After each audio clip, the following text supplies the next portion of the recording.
Hey everybody, this is Rydo and we're back to another live stream of Yu-Gi-Oh! Master Duel and video game news. Today is Monday, January 15th.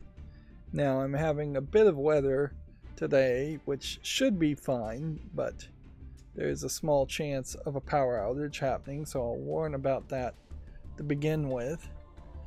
I also decided to try and burn some energy drinks, so I stayed up way too early in this morning over the last night, 4, 5, 6 in the morning before I went to sleep, so that's why I'm starting late today. And that's today's excuse for never being consistent. There'll be another excuse Wednesday, I'm sure, for not being consistent. Got some news here. Apparently the revision of selling prices in some currencies is going to happen. There was an error in notification we posted on November 9th. See details below. What is? This is just British pounds seems to be adjusted. Yeah, US dollars are pretty solid, so I doubt they would adjust that too much.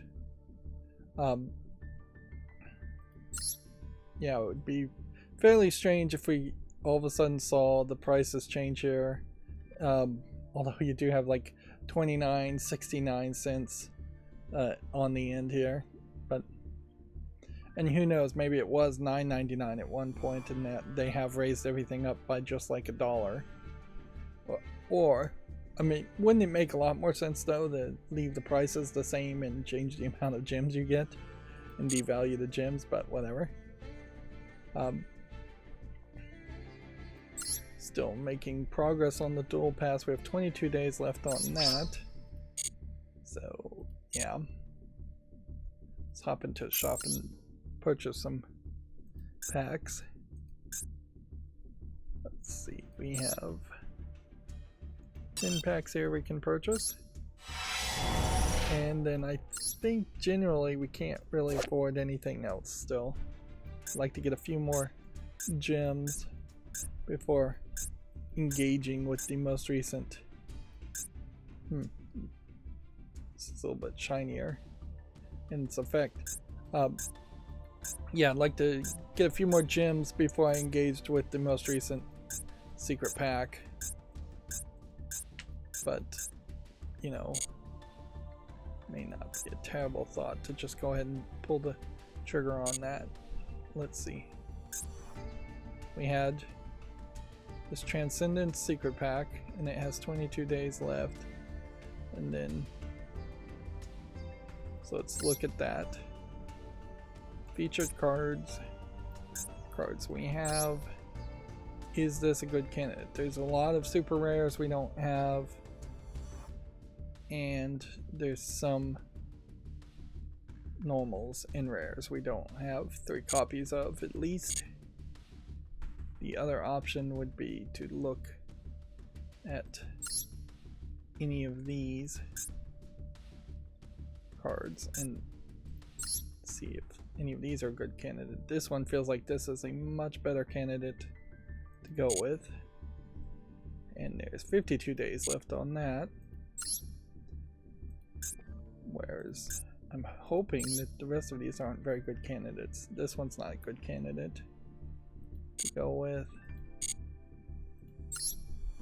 The real danger here is you open 10, 20, 30 packs and then you're going to just get more secret packs and you'll just have to ignore them going in. This isn't a very good candidate either. And then inherently a selection pack is better than a secret pack anyways, because secret packs give you like 4 cards, where a selection pack will give you 8 cards from that collection. So like in this case there are only 85 cards you could possibly get, whereas there's considerably more in a secret pack. So let's open this.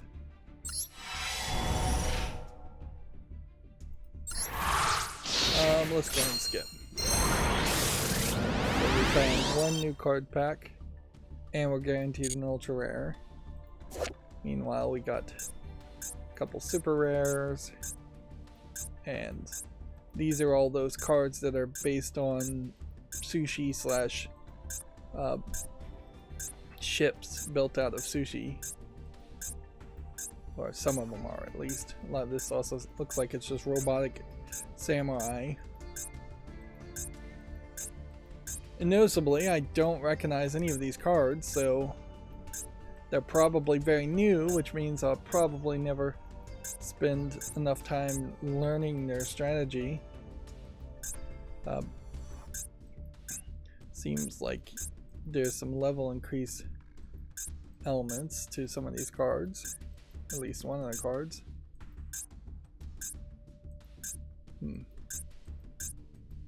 We're getting a decent amount of duplicates. This art seems completely disconnected from the other cards, although the art doesn't really matter as much as what the cards actually do. Maybe this is a pendulum summon deck from the looks of it, since you are increasing levels of characters. Okay. So we now unlocked this secret pack, which isn't that good of a candidate. So then we've got 23 hours to open that if we're going to do that. But then we need to open another 10 pack here. We guaranteed a single ultra rare at least. We got 2 ultra rares this time.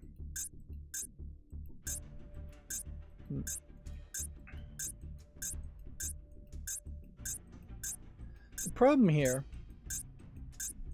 is that I feel like you'd probably need to just overindulge in opening these new selection packs to get new cards to build a new deck, and you'd still need to be online and have a considerable help of, like, give me lists of top tier meta decks, show me what cards to really focus on.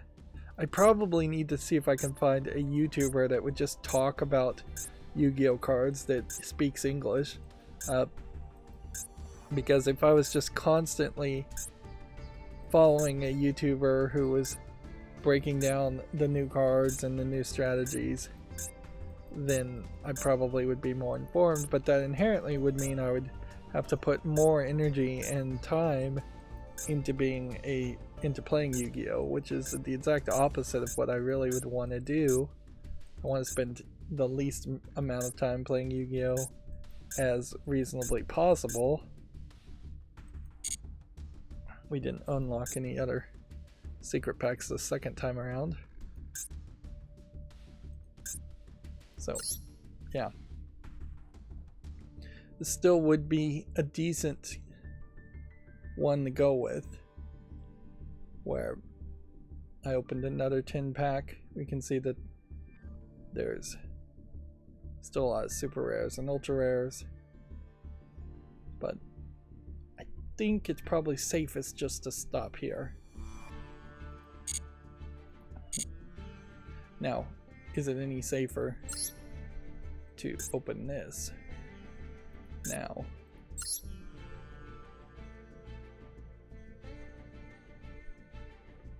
Not really. I could do this, but it would drain all my gems, so if anything else came about, that would be a real problem. Let's see. I really wish they would speed up the expiration date here, but I guess these tickets do expire tomorrow, so not such a big deal.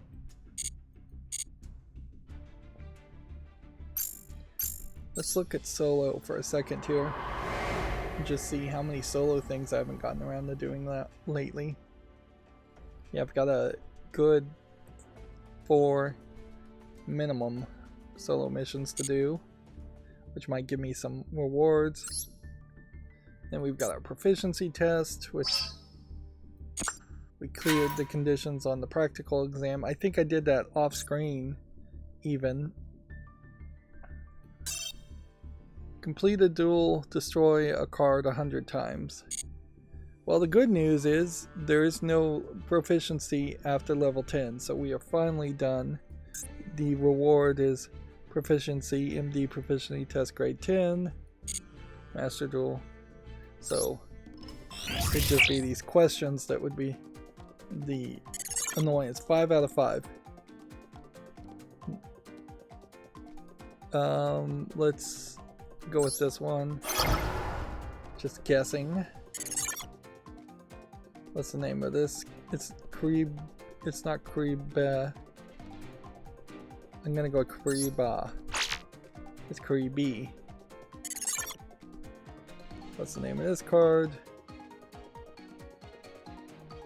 Double Dust Tornado Twins. Let's go with this one. Localized Tornado. That's a very simplistic name.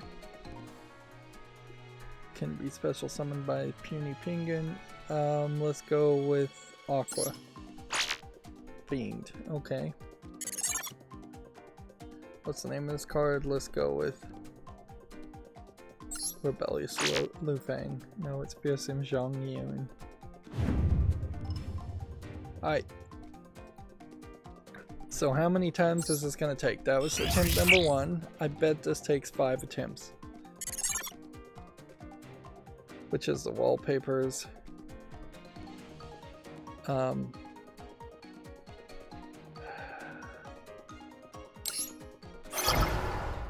Yeah, and see, this might just be randomized questions where I can never brute force it.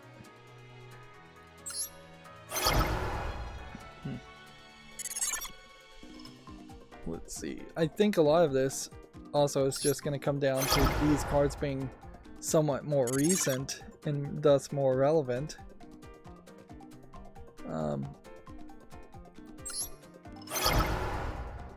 And this may just come down to luckiness.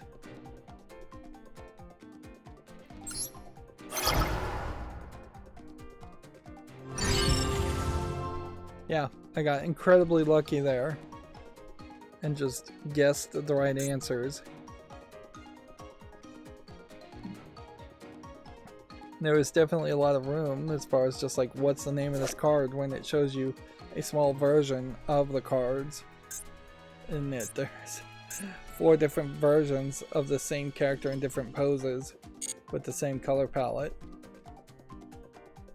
Same is somewhat true for this set of cards.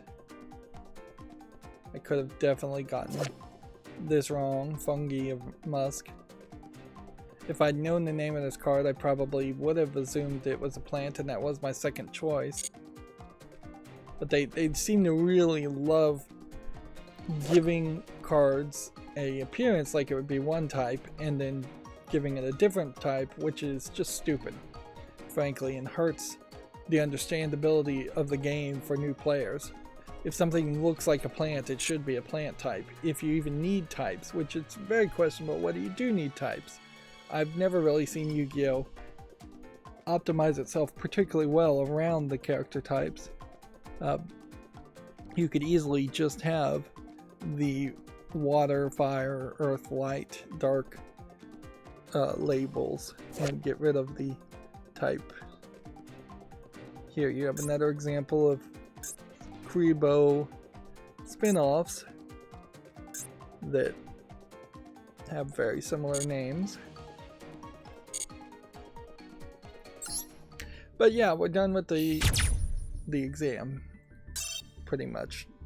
Play 10 games, destroy 100 cards. It may take me a very long time to destroy 100 cards, but that's gonna be that. Theme Chronicle now. Let's see. Gonna earn medals. Try to get at least 5,500 to get this icon. And then at least you want to go up to 11,000 for the gems. The rest of it is legacy packs, which I don't care about too much, but I do want this icon, so that bumps you up to 16,000, and I really don't care too much about a title. let's see if we can skim just this part really. Special summons, crawler monsters, World Legacy Survivor, Ace monsters. Alright. Just take that general deck description. And we'll play with that, but I guess we can't play with it yet. It's coming soon. Alright, so today is just going to be regular ranked play. We don't have to do anything special. Just get ranked, get up to platinum at least. It'd be nice to get to diamond, but we are halfway through the month since it's January 15th, and it just doesn't really seem like the game ever is going to really give me personally enough time to just play regular ranked to get up higher.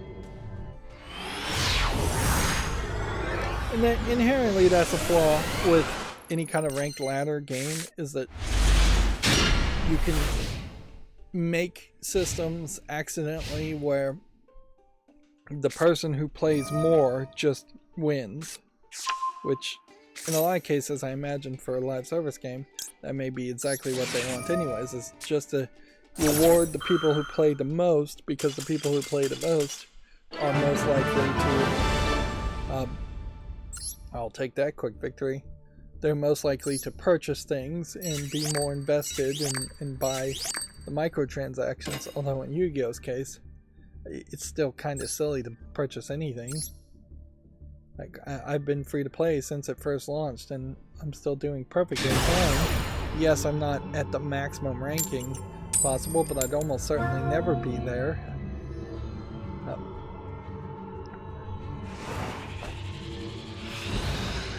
Alright. For the accountability section today, I may have done a little bit of programming on my Smart On Air sign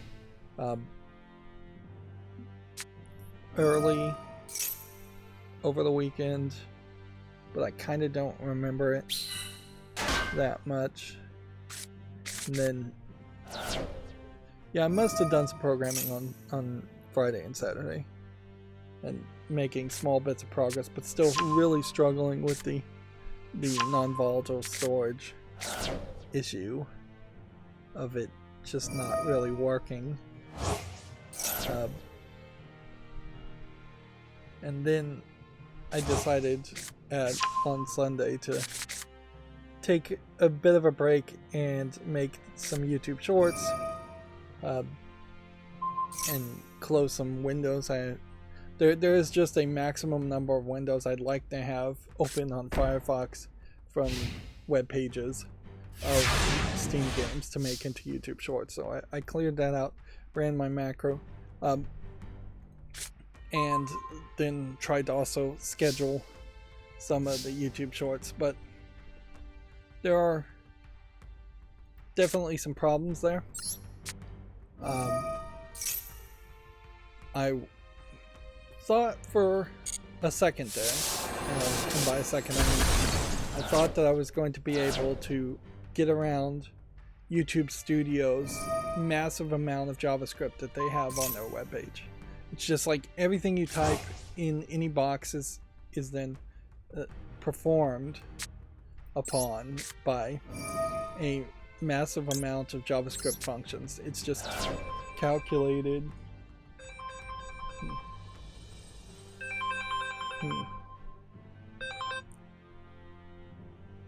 I wonder who's calling me. I don't recognize the number.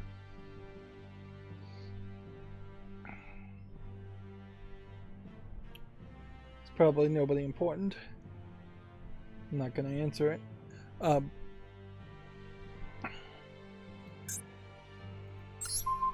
So I thought I was going to be able to get around it with my macros to schedule YouTube shorts and schedule videos in general. That I could modify, in particular, the title of videos that way, and that way, particularly when making YouTube shorts, I have my other program making file names that have the date of the release date of the game. So it's not the date that the file and the video file for YouTube shorts are made. it is the actual labeled release date on Steam's webpage, which could be any date completely disassociated from when I made the video. So from that idea, I've been making for the past month or two YouTube shorts that have this number date in front of it, which means as long as I sort by file name, the file name, the dates of a release game, the release date of a game will be sorted in that order. So games that are going to come out relatively quickly or have already come out are going to get YouTube shorts and be a little bit more relevant than games that don't have release dates as far as YouTube shorts. This is in an effort to just wrangle the monster that is YouTube shorts anyways.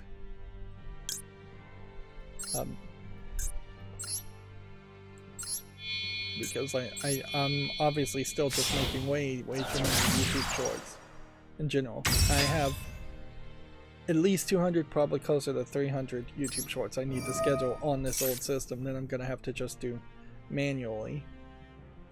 And so yeah, that's gonna suck. But I finally have fixed the issue.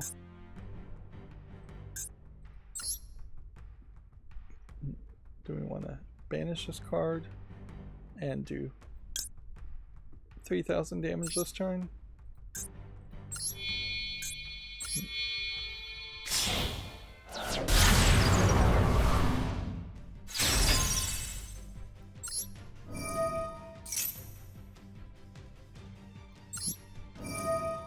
Didn't really need to activate that one.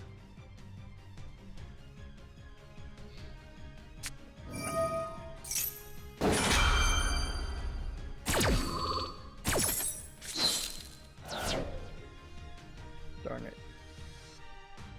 That went poorly.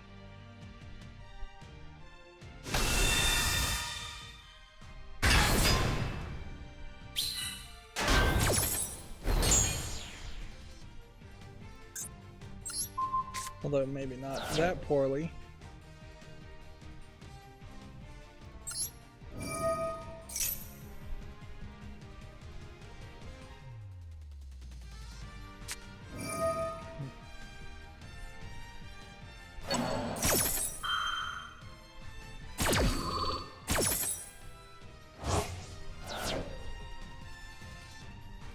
I don't think that's going to stop the effect of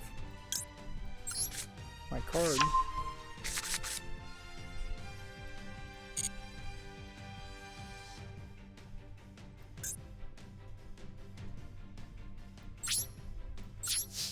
Well, it doesn't look like it can do anything else.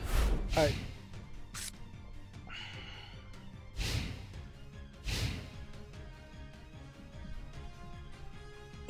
Sorry, that phone call really just interrupted me in the middle of a thought.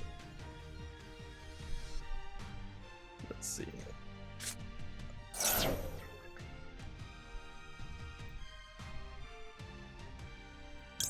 I'm trying to now focus on Yu-Gi-Oh!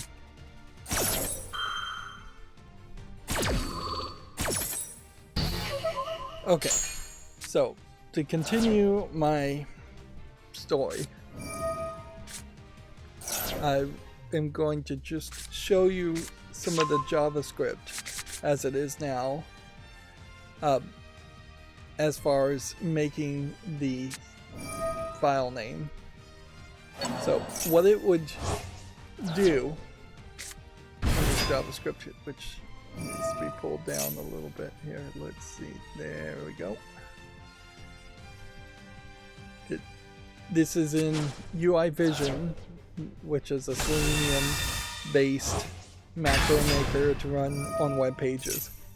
So what it would do is it would pull the date as a variable. That's what this part is, the $parentheses date, from the YouTube Steam not YouTube's, the Steam pages of the release.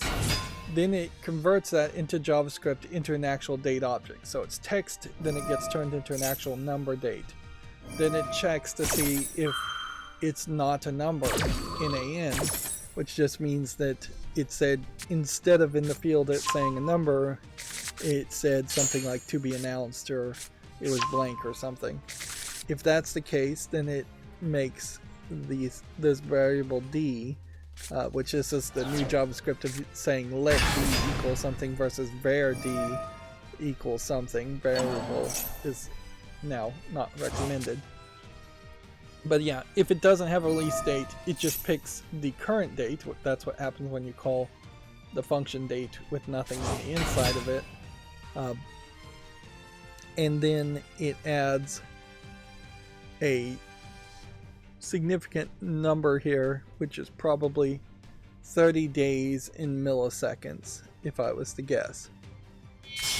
And so then what it would do is, originally it would just return the text version of the year, then add to that, after that point, the text version of the month plus 1, because the function's a little wonky, which I think may occasionally cause you to have a 13th month also. Then it adds to that, after that, the text version of the date.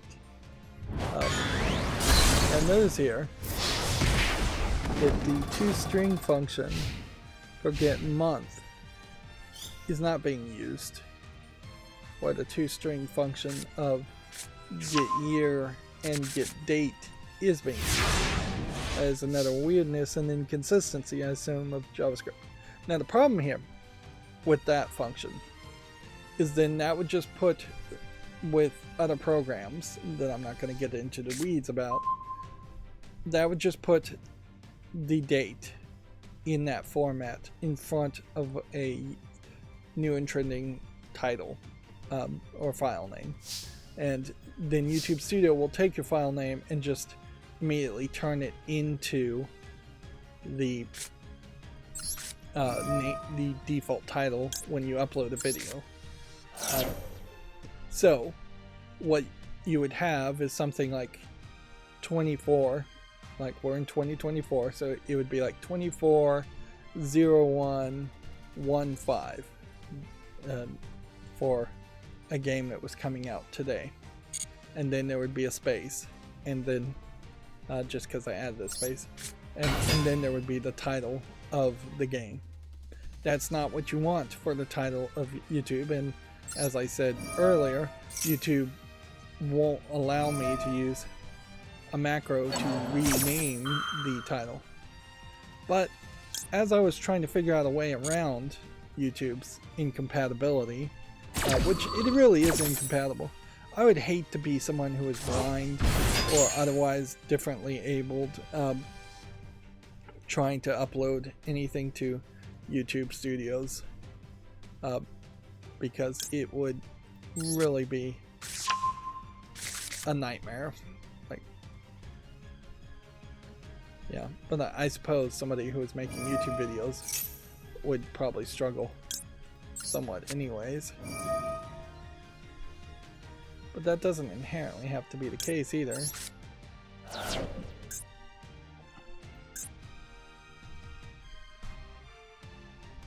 Oh, I have to click the decide button, don't I? The decide button's in the wrong place.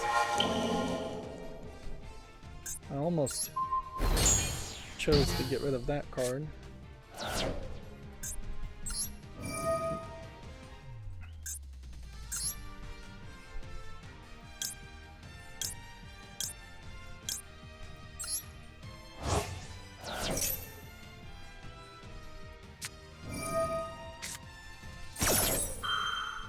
Don't think I can really win here.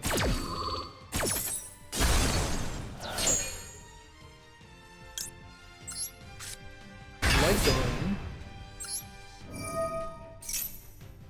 of course, but if I do win, it's definitely going to be a case of by small measures.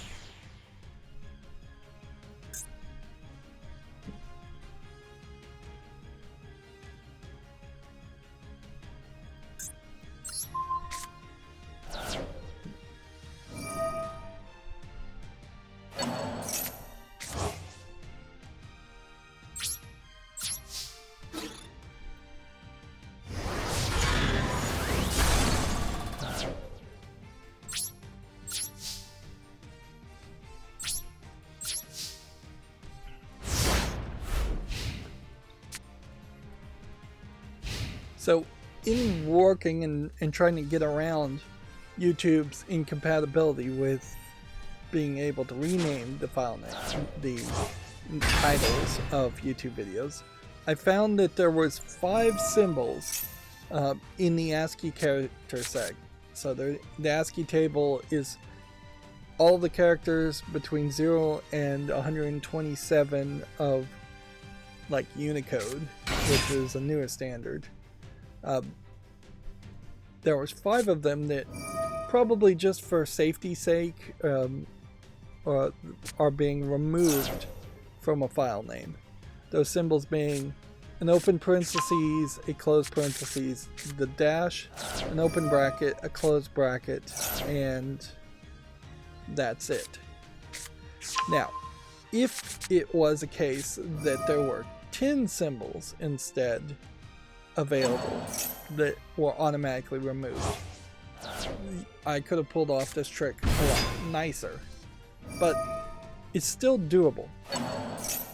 What you want for this trick to work, this one trick YouTube will hate you for knowing, is to be able to translate all of the numbers 0 through 9 into a character, one of those characters, parentheses, and not a number into a character. So there is a special 10th that case in this instance when it isn't a number at all, and you want that to be at the very end. You obviously want 0 to appear in file names on Windows. So inherently Windows is going to be the most difficult of the operating systems to have weird file names also. Now it would have been really convenient if you could have just put something in brackets and then when it uploaded anything in brackets was removed automatically, or if you could even label things so it would say something like bracket title equals, and I tried some of that but didn't see any evidence that they're doing any kind of special thing. And of course YouTube would never tell me how they're really processing their files on the back end of their servers. But yeah, so effectively what we're trying to do here is encode all of those numbers into something that, as long as you're sorting the files when you upload it, when you're clicking on the file picker to upload a file, if you're sorting by name, then the character, which is open parentheses, will be a lower number on the ASCII table, so it will show up before it. Now these characters also have to work in file names, so had there been even really one of the symbols that weren't allowed on Windows, this would have been a lot more difficult, but not impossible. Inherently, I could have done it with just 2 symbols. If it was just open parentheses or closed parentheses, I could create a symbol like that. I probably could even have done it with 1 symbol if it had just been open parentheses alone gets removed by YouTube but is a valid file name character. I could have probably then just had a long string of open parentheses before it.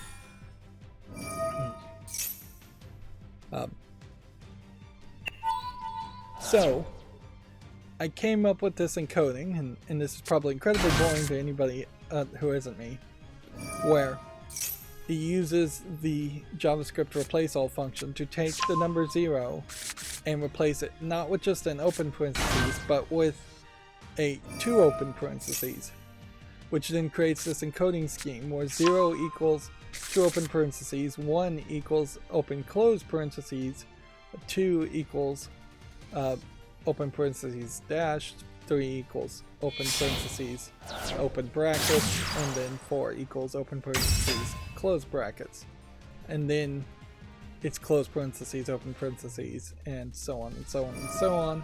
And then I've specifically made brackets which would be the very last thing to show up as not a number.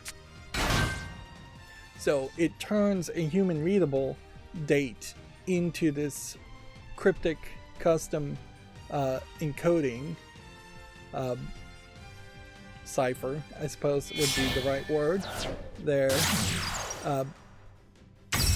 So what does that do? Just to reiterate, that means now anything, if I wanted something that was going to be labeled 24 01 15, which it would be today's date, you would then go open parentheses dash, open parentheses closing brackets, open parentheses let's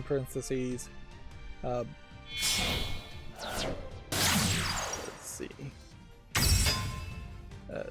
open parentheses close parentheses, open parentheses close parentheses, and then close parentheses open parentheses. And so that would be right in front of what then would be a space, or no space actually. It should be no space. I don't think it really matters. I think a leading space would probably get removed by YouTube anyways, but it really should just be no space. No, actually it adds a space, and then I think somewhere else I removed the space later. But then you would have the actual title of the YouTube video. In my case, it would be the name of the game, and then it would say new or trending game for YouTube Shorts. And so that would be your file name.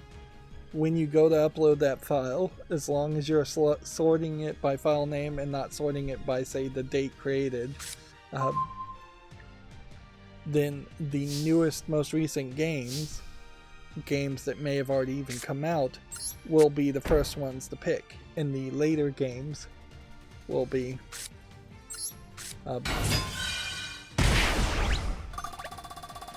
will be the last games to pick. And all of that encoding here at the beginning will be immediately removed from the title in the YouTube Studio setting up of the title and the description and all of that. Now, this is a long-winded explanation of a tiny solution to only a small part of the problem.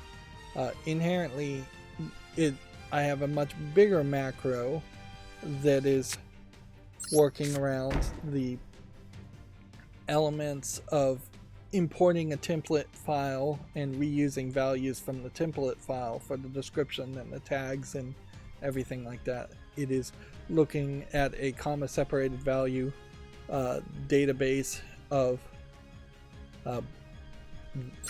file, not really a database. It's looking at a comma separated file for the date to schedule things on and time to schedule things on, and it is automating all of that process, which inherently is highlighting that there's just, even in an almost completely automated system, a lot of work that is being done by the automation to make the YouTube Shorts. And it's definitely worth pointing out that the YouTube Shorts themselves are taking time up, to say the least. Yep. What I was just showing you here was just this one box of JavaScript in a longer macro for Steam Shorts version 3 in a long collection of macros for bringing up the news, which is what this whole folder here labeled news does, or scheduling videos, which is what this whole folder does, or making shorts, which is this. And then there's some other ones that perhaps are still in production, still being worked on. And that's just the macros with UI Vision. That doesn't account for the extra macros using OBS and Advanced Scene Switcher, which also have to integrate, and the plugins that have to be installed into Firefox to work with all the macros. So even showing that bit of encoding, which is an interesting theoretical mental exercise, it is only showing a tiny bit behind the curtain as far as all the programming that I've got going on. It's still not really accomplishing too much. If YouTube Shorts in general were successful, in the sense that getting 11,000 views meant anything, which is about how many it says I've gotten in the last 30 days, then that would be great, but it only slightly leads to subscriptions. And my YouTube Shorts in general are not 100% connected. They're not very connected at all to what I do otherwise.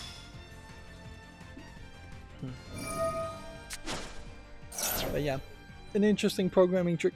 Now, the stopper on that trick would have been A, not figuring out what I figured out, and or there not being any symbols, which it's very believable that there wouldn't have been any symbols at all that were automatically removed from the file name, and that anything in the file name would have just automatically been translated over to the title. But yeah, had there been none, that would have been it would have been impossible. Had there been one, it would have been very difficult. With only one symbol, I might very well have to add like a open parentheses for each number. So 0 would be 1 parentheses, 1 would be 2, 9 would be 10, and you just have to repeat that for these 6 numbers in a date, in a short date, which 6 times 11 would be 66 characters, which that is a significantly long file name. Although modern Windows operating systems, I imagine, probably wouldn't complain too much around a 66 character file name. Long since gone are the days of DOS where you could only have a 8.3 character file name. But yeah, it would be a mess, to say the least.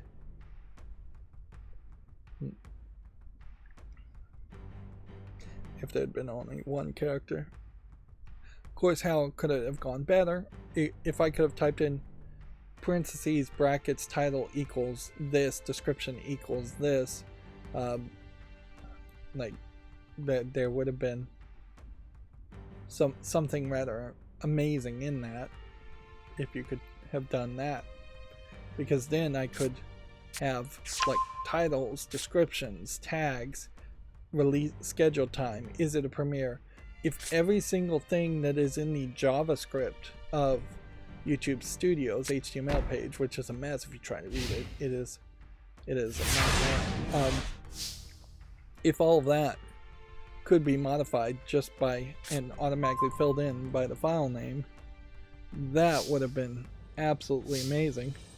Although it would have been also fairly dangerous, because it means You could automate uploading to YouTube, which is really what they don't want you to do unless you're special or you're paying for some other system. Inherently, whenever I do use UI Vision, it is on the understanding that I am intentionally skipping making a more complicated Python program to upload to YouTube, which would automate the uploading a lot better. And I suppose if I made my first million on the Smart On Air sign, assuming I ever even finish that and get it out, and it actually sells at all, would be the big assumption there. Having a team make a Python program, making an actual program that could be sold, that would automatically upload videos, would be helpful. You're still limited to about 100 uploads a day, which is like not a really tight limit, but it can be a limit certainly on when you're making shorts. But inherently they don't want you to make pre-rendered shorts anyways. They want you to make off-the-cuff shorts where you're uploading directly from your phone live, like TikToks are normally made. Although noticeably, the TikToks I've seen are almost always way more polished than that.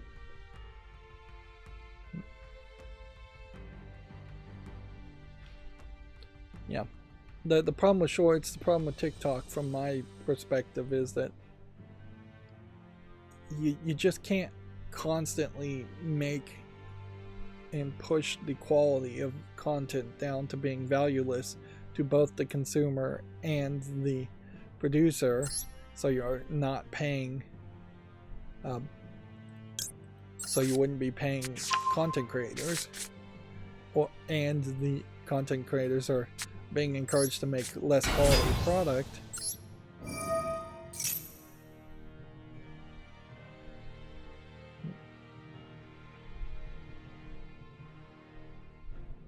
Let's see, I'm gonna discard this one and then I'm gonna go in a different direction. Here, I'm gonna grab this one first.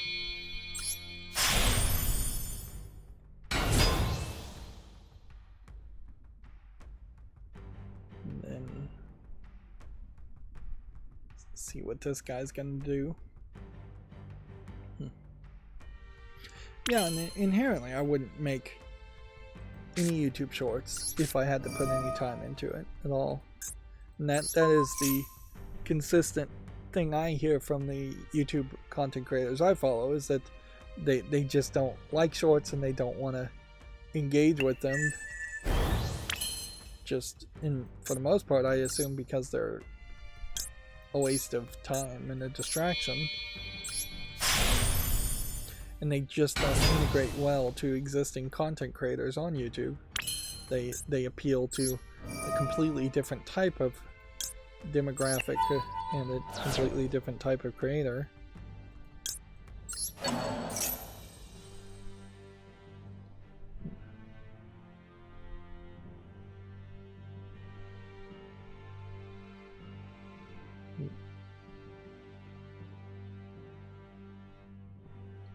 This is taking forever. So CES is completely over now, to move to a different topic. So I definitely have noticed that I personally have been paying more attention to CES this year than I have in decades.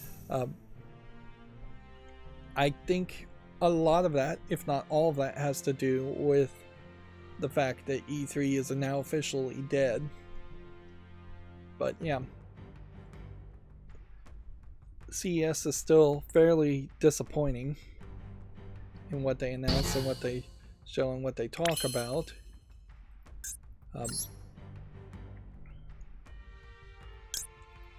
It is no amazing new technology even being proposed or shown there. Like, I saw a car that had the backside could be changed so you could rent it out to be a van when you need to go on trips, but then you can have it as a truck bed when on a day-to-day need, if you really need a truck bed.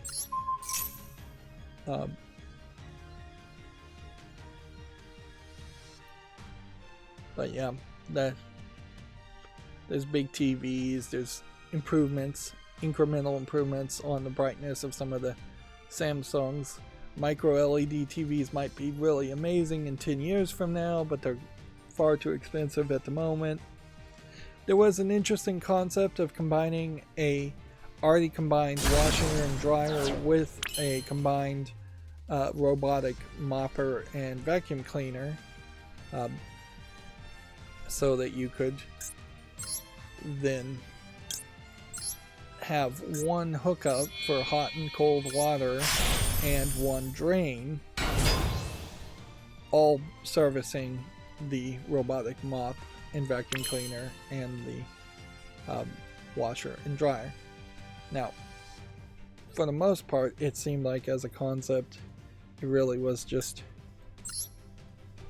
putting the combined washer and dryer on a pedestal that happened to be where a robotic mopper and vacuum cleaner rested.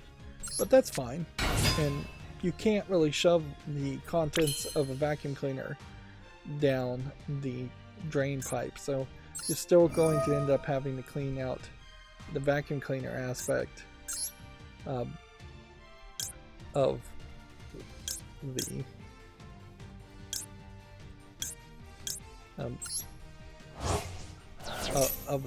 vacuum cleaner.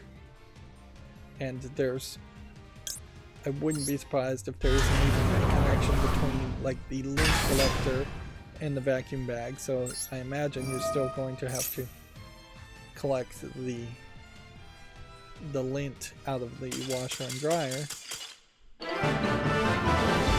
The major problem with that concept is that your placement of your combined washer and dryer now are increasingly going to change, in that if you put a laundrette where you put your washer and drying machine inside your garage instead of inside your house, where, well, then the vacuum cleaner and mop can't get inside your house probably. There would have to at least be a flat ground for it to travel from your garage into your house, and you'd probably have to open the door, which that then completely eliminates the value of it being automatic. If you're having to open the door for the robotic mop, it also, because it's a combined washer and dryer, is probably already a little higher in height than you would normally have. So there is a alcove issue there, almost certainly. Even for a regular combined washer and dryer, it's probably a little taller than your standard washer and dryer separated. So if there's a shelf, if there's an alcove it has to fit in, I don't think you really need any airflow around the washer or drying machine, as far as not like a refrigerator where you're supposed to have airflow around all the sides.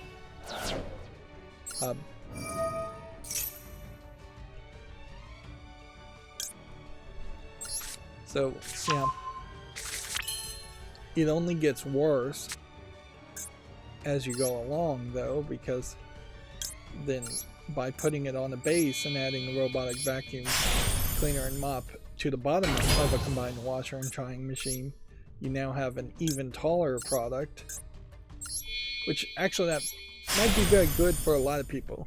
Tall people in particular probably don't enjoy bending over very often and pulling things out of the dryer and the washer, front load washers in particular, which are very much a standard nowadays. So, yeah. It being put up higher in the long run would be a good move, but in the short run it is potentially having to remodel where you place your washer and dryer unit for this idea and this concept. I don't know if there's really a way to get around that other than to have a much smaller dock in the front, which I don't know if you can really do that, because then you can't wash, the robotic mop can't wash its own mopping pads as well.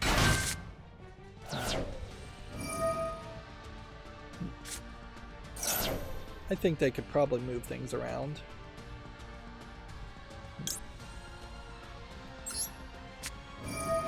Part of the thing about the combined washer and dryers, though, are that they are typically using a technology that is like a refrigerator to humidify the air, which is adding a decent amount of extra large equipment into it compared to an old electric heater or gas heating dryer, which is just applying a heating element of some sort to the drum and heating the air that way. But yeah, was there anything else that was even slightly interesting? SES? No.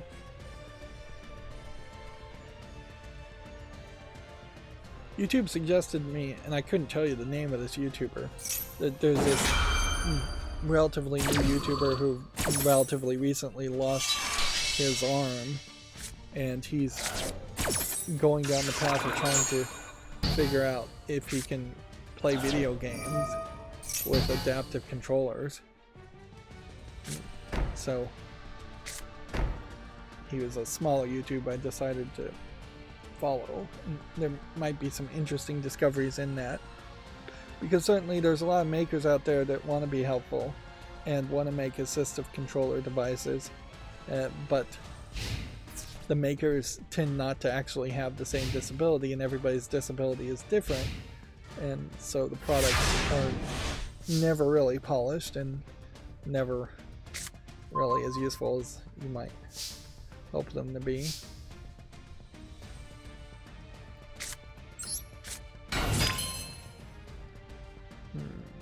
I may have made a mistake there.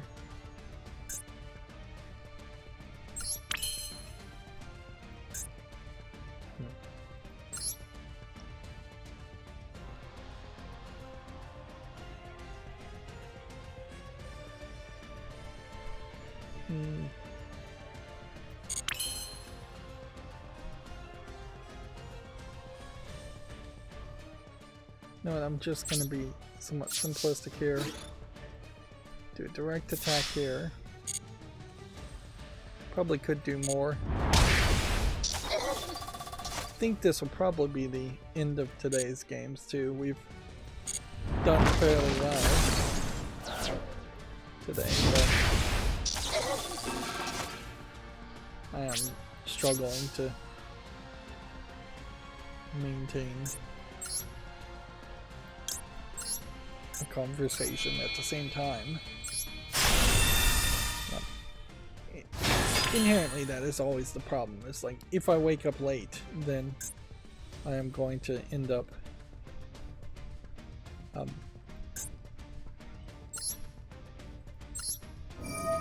going to end up half asleep when I'm streaming, even if I'm streaming later in the day.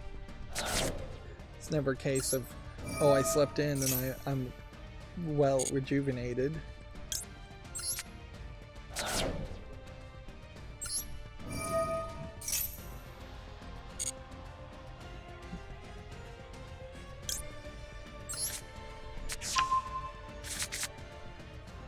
Alright, let's see if we can do something now.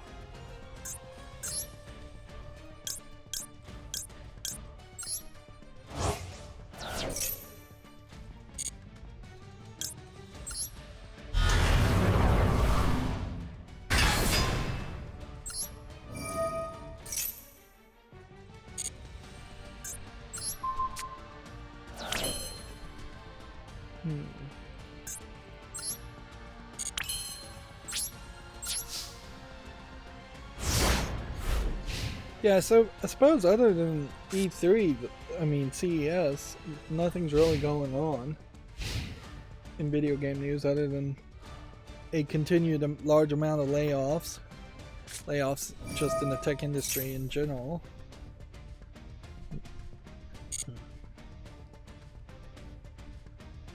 Nothing that I recall, at least.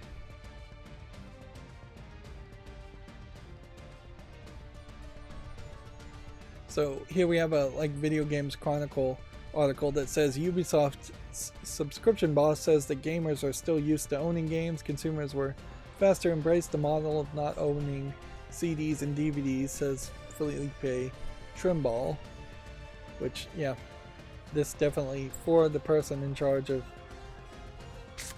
the idea of a Ubisoft Uplay subscription, is him pushing his own product and his own concept. But I would fairly heavily disagree with that too. Like, people in general were fairly happy to get rid of CDs because people in general never became super dependent on CDs in the first place. The market of people who are buying MP3s was like exponentially larger than the number of people who were buying CDs and records. People who previously had already bought records were still into records, and to this day, decades later, people are still into records, and there is even an increasingly large number of people who are buying records that don't even have record players and just putting them on the wall as collectibles. So records themselves have become this comic book style collectible thing and nostalgia based thing, which notably there has been no move to digital comics. So we destroy this.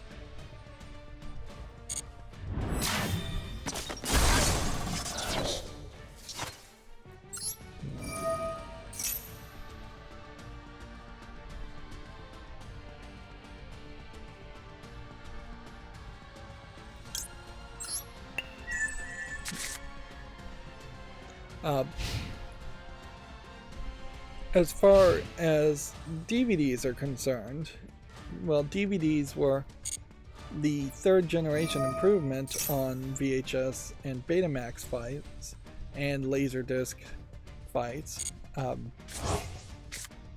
So there really, up until that point, was a very small audience of people who could buy Laserdiscs, VHSs, and Betamaxes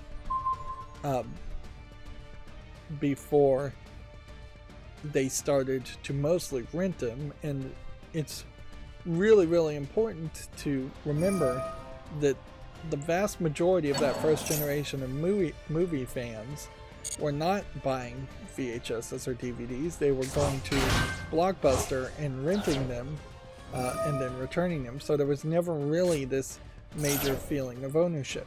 The one exception I will make there, in my own personal experience, it was the fanatical collectors. In my case, that would have been anime fans who could not really get entire TV seasons of box sets from a rental shop, or could not get anything other than like Ghost in the Shell and maybe 4 or 5 other anime things. I definitely remember looking at video rental stores, and if there was a section labeled anime at all, or instead of just like Japanese cartoons or Japanimation or something else as a different word, it often was one small shelf or one small portion of a half of an aisle far in the back, and yeah, selection definitely was pretty poor. Very little of anime in particular was even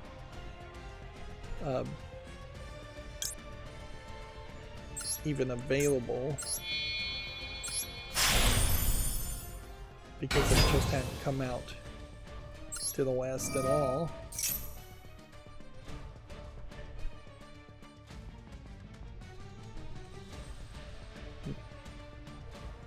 And certainly it wasn't just anime fans that were fanatical collectors. There definitely were movie fans that had like 8mm and Laserdisc, Betamax, and things like that. And as those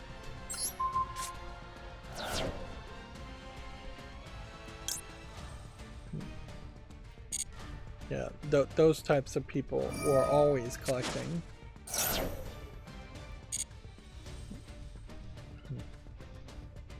But yeah,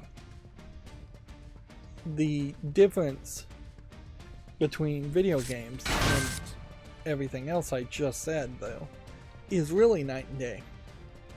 There was never a time after the arcade concept, and the arcade concept itself was a very different type of video game. There's really never a time where there was a significant amount of renting of video games that was larger than owning of video games. Yes, you could rent video games, but then to beat a video game, video games were designed to take a lot more time. 2 hours to watch a movie, for 20 hours to play a video game, for 20, 40, 60 hours, and they were inherently making video games longer to literally beat rentals, and they were, Nintendo in particular was fighting against rentals. So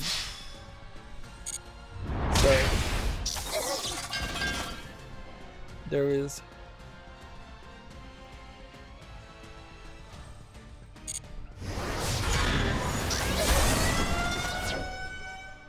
just a there was always just a very completely different type of situation there. And so, yes, the audience from the beginning mostly owned games. If you're talking NES games, if you're talking Atari games, if you didn't own games, then you were more likely just pirating them. And even in that, that doesn't push any kind of foundation to embracing the idea of renting or a Netflix subscription model. Even now, it doesn't really make sense. Netflix has to only keep your attention so you stay subscribed for a month. If I was playing a video game, I need to be able to justify paying that monthly service fee for something like Xbox Game Pass by having multiple options of games that will inherently take longer if I play them all the way through, but most gamers don't play them all the way through, so you can't have a situation where Game Pass gave you just one game, say Starfield, for 1 month, and then 30%, 50%, 60% of the people on Game Pass just don't want to play Starfield after a couple hours. So you have to throw out more games, different types of games. The equivalent would be if Netflix had no back catalog at all worth mentioning, which for the most part it kind of doesn't, but there are a few things worth going back and watching.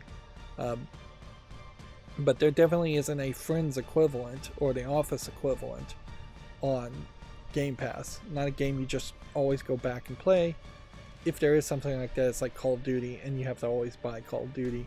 So far, at least, you've had to buy Call of Duty separately, which is a great argument as to why Call of Duty may come to Game Pass at some point in the future, and then a very different type of gamer may buy Game Pass just so that they can always play the newest Call of Duty and not worry about it. But I imagine they still wouldn't. I imagine the Call of Duty players who only play Call of Duties will just buy one game per year and be happy with that. But yeah, if Netflix came out with just one selection of episodes of like Stranger Things, a month and that was it, then anybody who didn't like Stranger Things would have canceled or thought about canceling. And I see stories on Facebook, and I don't know if there's really any truth on that as far as Netflix's password crackdown hurting their brand or hurting brand loyalty. I imagine if there's some level to it. Like, I imagine I'm not happy about the password crackdown. I don't think anybody who was a Netflix consumer is happy about that. I think there was much more outlash complaining about the Netflix password crackdown because it was inconsistent as from what they were saying before, compared to, say, Amazon Prime Video adding ads and raising the price, and Amazon Prime in general just raising its price.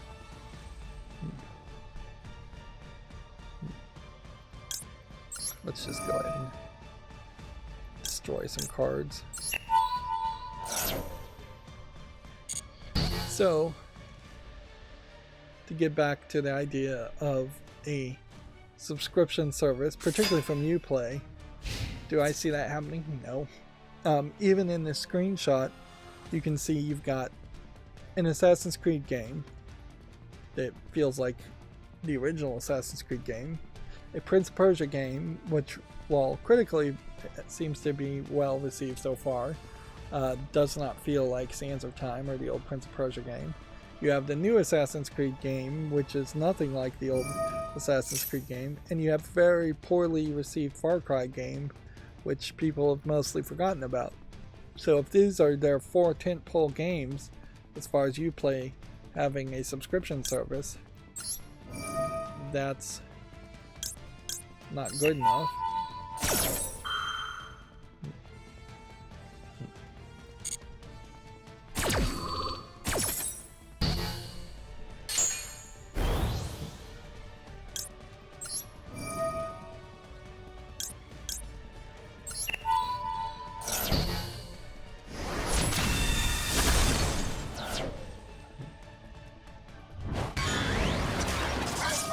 So yeah. Who could have a subscription service? It would almost certainly be Microsoft could have a subscription service, and Nintendo's subscription service could work, but Nintendo would have to continue to make all the number of games it's making now, and put them all in the subscription service. Which, if the rumored price of $400 for the next Nintendo console is anywhere accurate, I definitely see an argument towards some free games for life type subscription service from Nintendo. And I don't mean old games, I mean the next Mario Odyssey is part of the subscription service that you get for free, or you get a year free at least, by buying the next Nintendo console.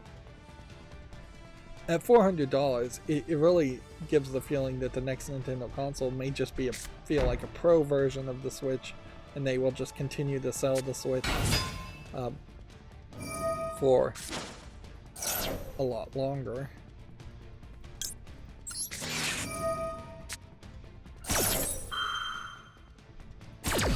Microsoft does have this, well, not Microsoft per se, but Bethesda, a subsidiary of Microsoft, has this Developer Direct returning on January 18th, which is 3 days notice, which makes me assume that this Direct is not going to really say too much, and probably has been rushed due to the leaks of the Indiana Jones game.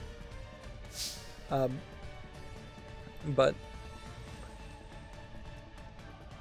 from those 2 points, I would assume this probably means we're not getting anything special. It's just going to be Senua's Saga, Hellblade 2, Aura History Untold, Avowed, and Indiana Jones game talked about. I don't think that this is Bethesda secretly announcing that that Microsoft is getting out of the hardware business or anything like that.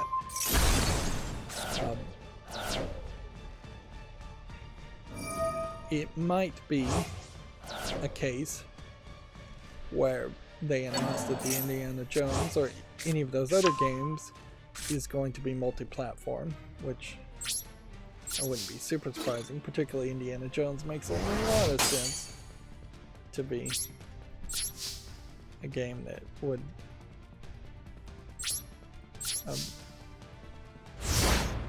be multi-platform. But yeah, this might be the beginnings of 2024 proper, as far as video game companies starting to make announcements other than layoffs. ScumVM is continuing to make progress. The next game testing for Orion Burger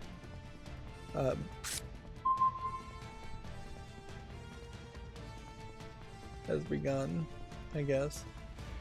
Well, they're saying they now have full support for it. I thought they had just started testing for it. Yep.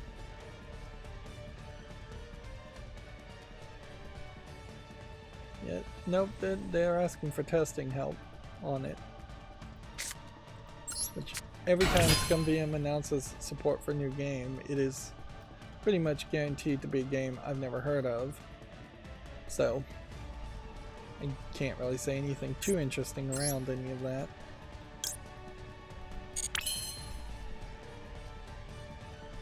I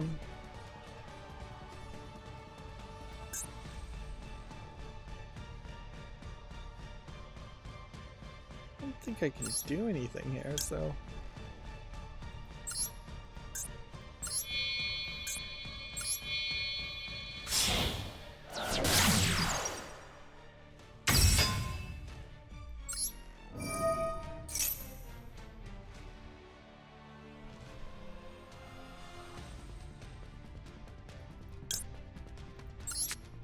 see if I can add that to my hand, and maybe that can help me somehow.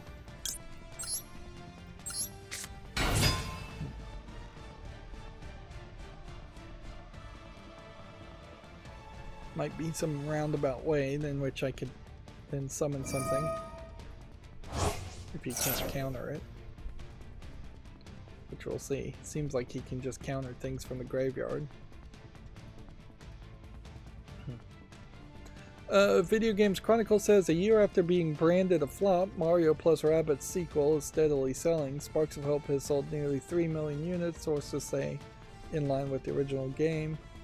Although, inherently, I don't know if that really changes anything, because the perception of a flop by some management is the thing that matters, and honestly, it is often a disingenuous perception of something being branded a flop.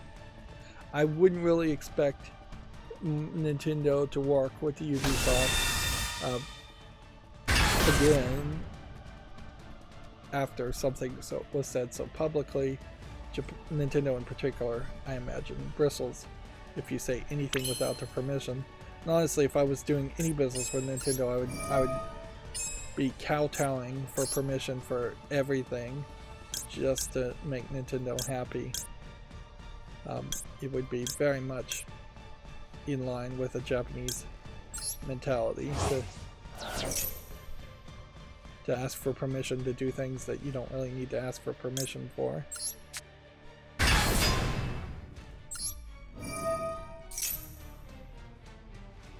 And inherently, I would also say that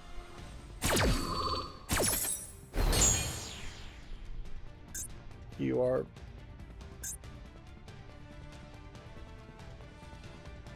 let's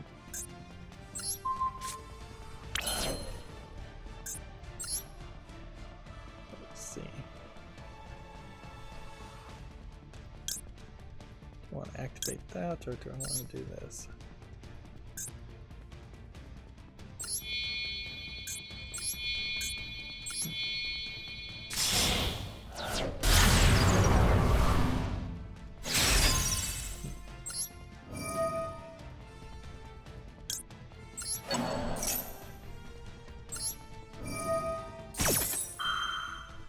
This definitely needs to be my last game. Yeah, if you wait long enough, almost any game that continues to sell would still sell fine. And eventually cross the numbers. So there's a big difference between crossing 3 million units sold and crossing 3 million units sold in a more reasonable amount of time. Whoops. Apparently I can't activate that again.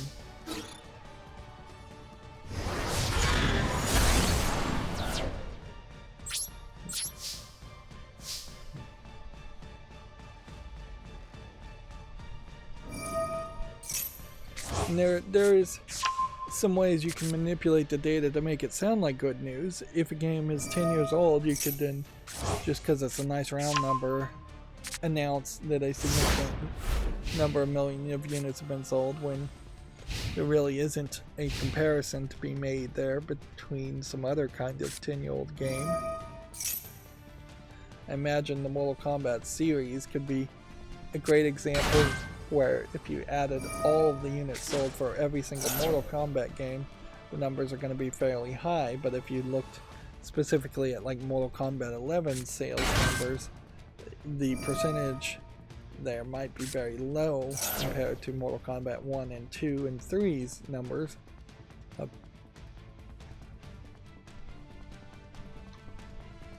So yeah, I don't know if there's really too much to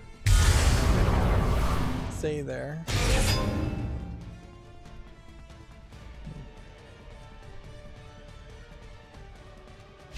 There's this, somebody was retweeted here, and this is an odd comparison. People are talking about Sailor Moon having incorrect colors for the longest time. Wait until people find out that the way the NES generates video, there's no set color palette for the system. Depending on what you use to play the NES games on, its color will be different. Which, I mean, TV calibration as far as colors consistency was pretty rough at that level. And there's some real inaccuracy or lack of nuance in that. There are several ports for like Ataris and emulators and things that would make, for different consoles, it would make a Mario Brothers game look differently, but inherently the Mario Brothers games, Super Mario Brothers, and the hardware connected to it would be sending out a number in the form of a voltage in the video signal, and that voltage would be consistent. Now the TV isn't going to consistently turn that voltage into the same colors for every TV, and that's where color calibration was a big thing that you would try to do. Even having a paper calibrating piece of paper to stick next to a TV to calibrate the colors would be fairly difficult, because even the inks back in the day would not be that consistent. You didn't have the issues of NTSC versus PAL, where the NTSC North American standard for colors was different than PAL standard for colors. This is too bright, clearly, in some places, and I would imagine an actual TV would never actually be this bright. You would be much closer to something like this. Although, I imagine probably closer to this with more brownish elements to it. And this is too brown. But yeah, to say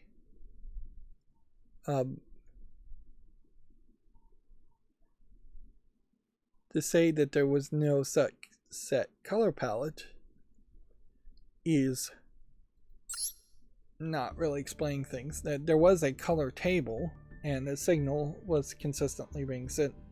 The NES in particular only had composite output and RCA output, so there might be some differences there, but there's not a huge amount of difference compared to, say, connecting a S-video connector or a VGA connector or HDMI much further into the future connector. Whereas, to get back to what this person was saying as far as Sailor Moon having incorrect colors, I mean, that almost certainly is a case where there is a way it was supposed to look in the Japanese, which I think is the PAL region, over the Japanese TV, and then originally it would have been on either Laserdisc or VHS. There's definitely something to be said about Sailor Moon Crystal, the newest Sailor Moon that's redoing redoing the series and remastering the series and not remastering, remaking it. I think there may have been a remaster and a remake for Sailor Moon. And Sailor Moon's very colorful, so it's very noticeable if the colors feel too bright or off in some way. And I would say there's probably a massive amount of nostalgia around Sailor Moon in particular. So, the way people remember things is going to be different. An interesting thought, I guess, to ask there would be, if you were going to remaster Super Mario Brothers, but only do a minimal remaster, what could you do and what would you want to do? So as far as the proficiency goes, though, we destroyed 16 cards, so it'll be probably 3 or 4 weeks, and then we'll get all of that done. And competing in duels, we did 5 today, and so it'll probably be as early as Wednesday. Yeah. Like the middle step remastering that we never got as far as Mario Brothers, Super Mario Brothers, would be very difficult. It's also worth pointing out that even on my 3 monitors, which are TVs, it is super bright and red on my top monitor that I'm looking at. This is a bright brownish red color, but on my monitor for OBS to monitor it, this is a dark brownish monitor. So even now I know my TVs are not color calibrated to be equal, and inherently that's just because of the differences in brands and the differences of age in the TVs I'm using. But yeah, if you're going to do a middle step that we never got, which we really did get with Super Mario Maker, you would probably try to bring out anything with a shadow into being 3D, and so you would immediately make it a 2.5D game, and it would potentially feel very much like a voxel based game, with just repeating bricks here, because as soon as you change the bricks from the repeated pattern, you're making too much of a change, and you might as well just remaster the whole game, which you could remaster the whole game, and I'm sure they basically did. The levels themselves aren't even that memorable, World 1-1 and such, but once you start getting into like World 3-4 or 3-3, like everything between 3 and the very last level in 8 were often skipped anyways and just never played. You could update the heads-up display a little bit, but you can't really change too much. And you can update Mario a little bit, but you really can't change too much. Generally, I would imagine what you would want to do if you were going to make that middle step remaster is just scale everything up. Here you have you would have a square TV, so you stretch it out to widescreen and you scale everything up so that instead of this being, say, 16 by 16 pixels, it is now 64 by 64 pixels, and maybe you add a little bit of detail, but you don't change too much. So it would mostly just be stretching. And for the most part, you can do all of that pretty easily with a emulator and filters, visual filters installed in emulators in RetroArch. So there really is no reason to make a remake, and Nintendo wisely chose not to make a remake. They could have made a remake somewhere between Super Mario All-Stars for the Super NES, which would have been where they re-released Super Mario Bros. 1, and the release of Super Mario Bros., but there really wasn't a massive amount of years between Super Mario All-Stars and Super Mario Bros. Had they been in the mentality to take every 8-bit game from the NES and then remake it for the Super NES, they might have made a bunch of money, but they also might have just created precedences that would have been really bad for the early game industry and hurt the game industry in the long run. Moving on, Embracer is conducting a sizable layoff at Lost Boys Interactive. Lost Boys Interactive were the co-developer of Tiny Tina's Wonderlands, which inherently this feels like them trying to keep Gearbox alive in some levels, but it probably is also a admission that there isn't 100% guaranteed that another Tiny Tina's game would ever be made, or that 2K would even allow their IP of Tiny Tina to be made by Embracer Group. Now, if we were to take this as a thought that Embracer Group was thinking they were going to be acquired by 2K and that deal went through, then you would have probably seen these layoffs happen a lot earlier. So I don't think you can really take it as that being a likely possibility. It is a possibility, certainly.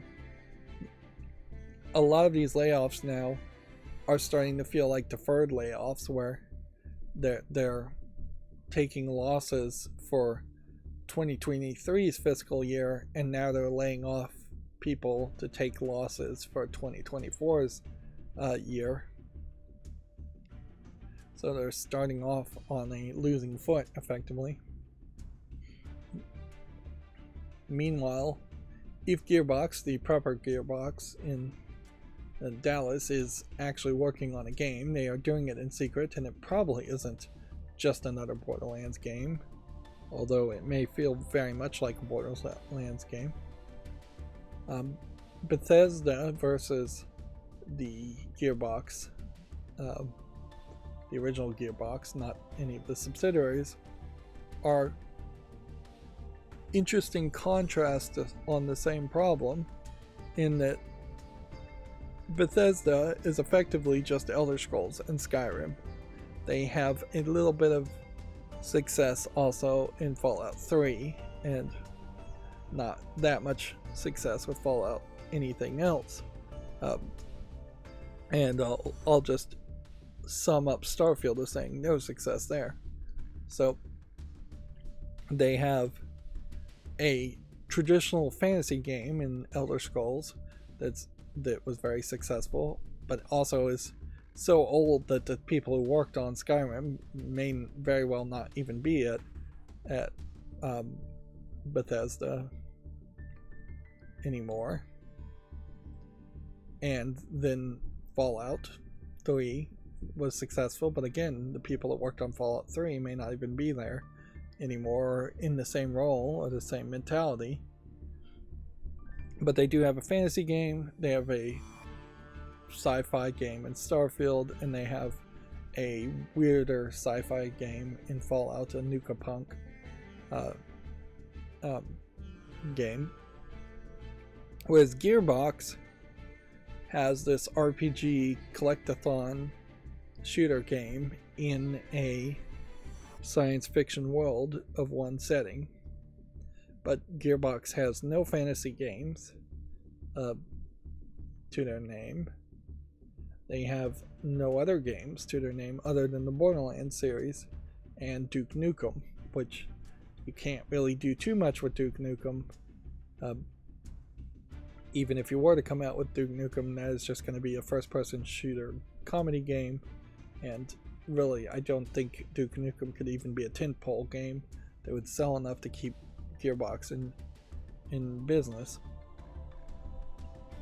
So there's an interesting contrast there where Bethesda has about 3 genres that it's failing on, whereas Gearbox has one genre that has succeeded on so far, but probably both companies need to find a happy middle. Obviously, Bethesda needs to get rid of Starfield, or at least put that on the back burner and see if they can do something better. And in general, Starfield feels like it's just very late to the party to try to do something like Mass Effect. Years past the point where people even cared about Mass Effect, which I wouldn't be surprised if Starfield really did start development after the success of Mass Effect 1 and Mass Effect 2. But yeah, if some kind of Fallout-like game was made by Gearbox, that might be interesting. It's a little surprising that neither companies don't have any zombie content really at all. There's a little bit of zombies in Borderlands, and that's it, as like a DLC Halloween section. But yeah, getting into that traditional genre of zombies or vampires would work for both companies. Gearbox in particular, spreading out and having 2 or 3 new styles of game would be helpful, whereas Fallout needs obviously a new game eventually, but you could kind of take it slow, and arguably they should just, Bethesda and ZeniMax as the parent company should just realize that they don't have enough staff, or they don't have enough talent to work at the right speeds that are needed to make games, and so they need to license out Skyrim and the Elder Scrolls games. It's kind of ridiculous that they didn't do that 5 to 10 years ago, frankly. They could have had a second party developer, and at least before this layoff, Gearbox was doing that. They had a Borderlands Tiny Tina game that they were working with, co-developing with. I questioned how much Gearbox really worked with this Boys Interactive, but whatever. And I think it's worth pointing out that Randy Pitchford has also been much better. He learned his lesson, or he got a better PR team or something, because he really hasn't said anything amazingly annoying that has made it public lately. There definitely was a case there where Randy Pitchford was going to become someone as annoying as Elon Musk is to a lot of people in his hot takes and Twitter. That was actually surprising too, as I was looking at YouTube. The YouTube Studio has a share link for X now. They actually bothered to update the icon from Twitter. Let's see. Here's a Video Games Chronicle covering of this company, the Lost Boys Interactive, which I guess is a reference to Peter Pan. I don't recognize this company.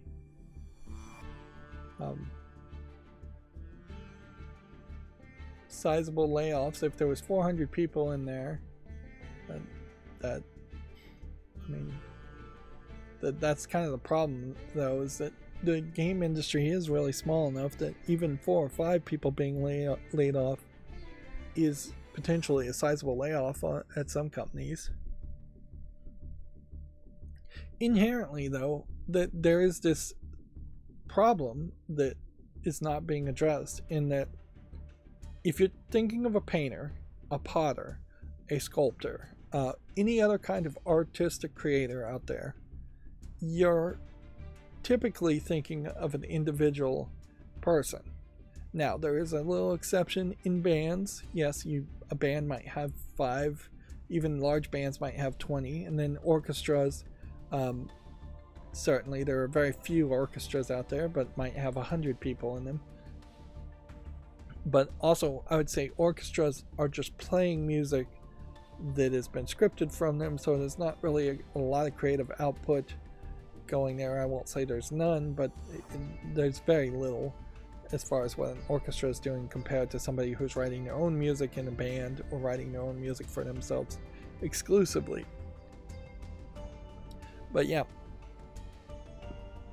almost every form of content creation, and I won't include YouTubers or podcasters and things like that as being super artistic, but the deep artistic creations, authors, writers, painters, things like that, are singular individual things. And then when you get away from it being a single thing, it's often just advertisement type businesses that suck the soul out of the art. And it very much is more about learning how you can manipulate people with your advertisements and pictures more than it is about creating something you're artistically inspired to create. So you have this weird situation here where video games are trying to be this business, and because they're trying to be this business, you're having creative people work together in much larger groups than they naturally would form. And an independent creator of a video game would probably only work with himself or maybe 4 or 5 other people in total, and that'll get you a small indie game just fine, but it doesn't in anywhere compare to the Hollywood budget style video games that are made by companies like the Lost Boys with hundreds of employees. And so you have this major split. We've seen similar parallels of those kinds of splits between people, kids who get their first camera and make their own films for their friends, and small film productions that maybe have 100 people on set, and then major Hollywood productions that have thousands of people working on a video. But I would heavily, when thinking about major Hollywood movie productions and TV productions, I severely question how many of those thousands of people are actually giving any creative input.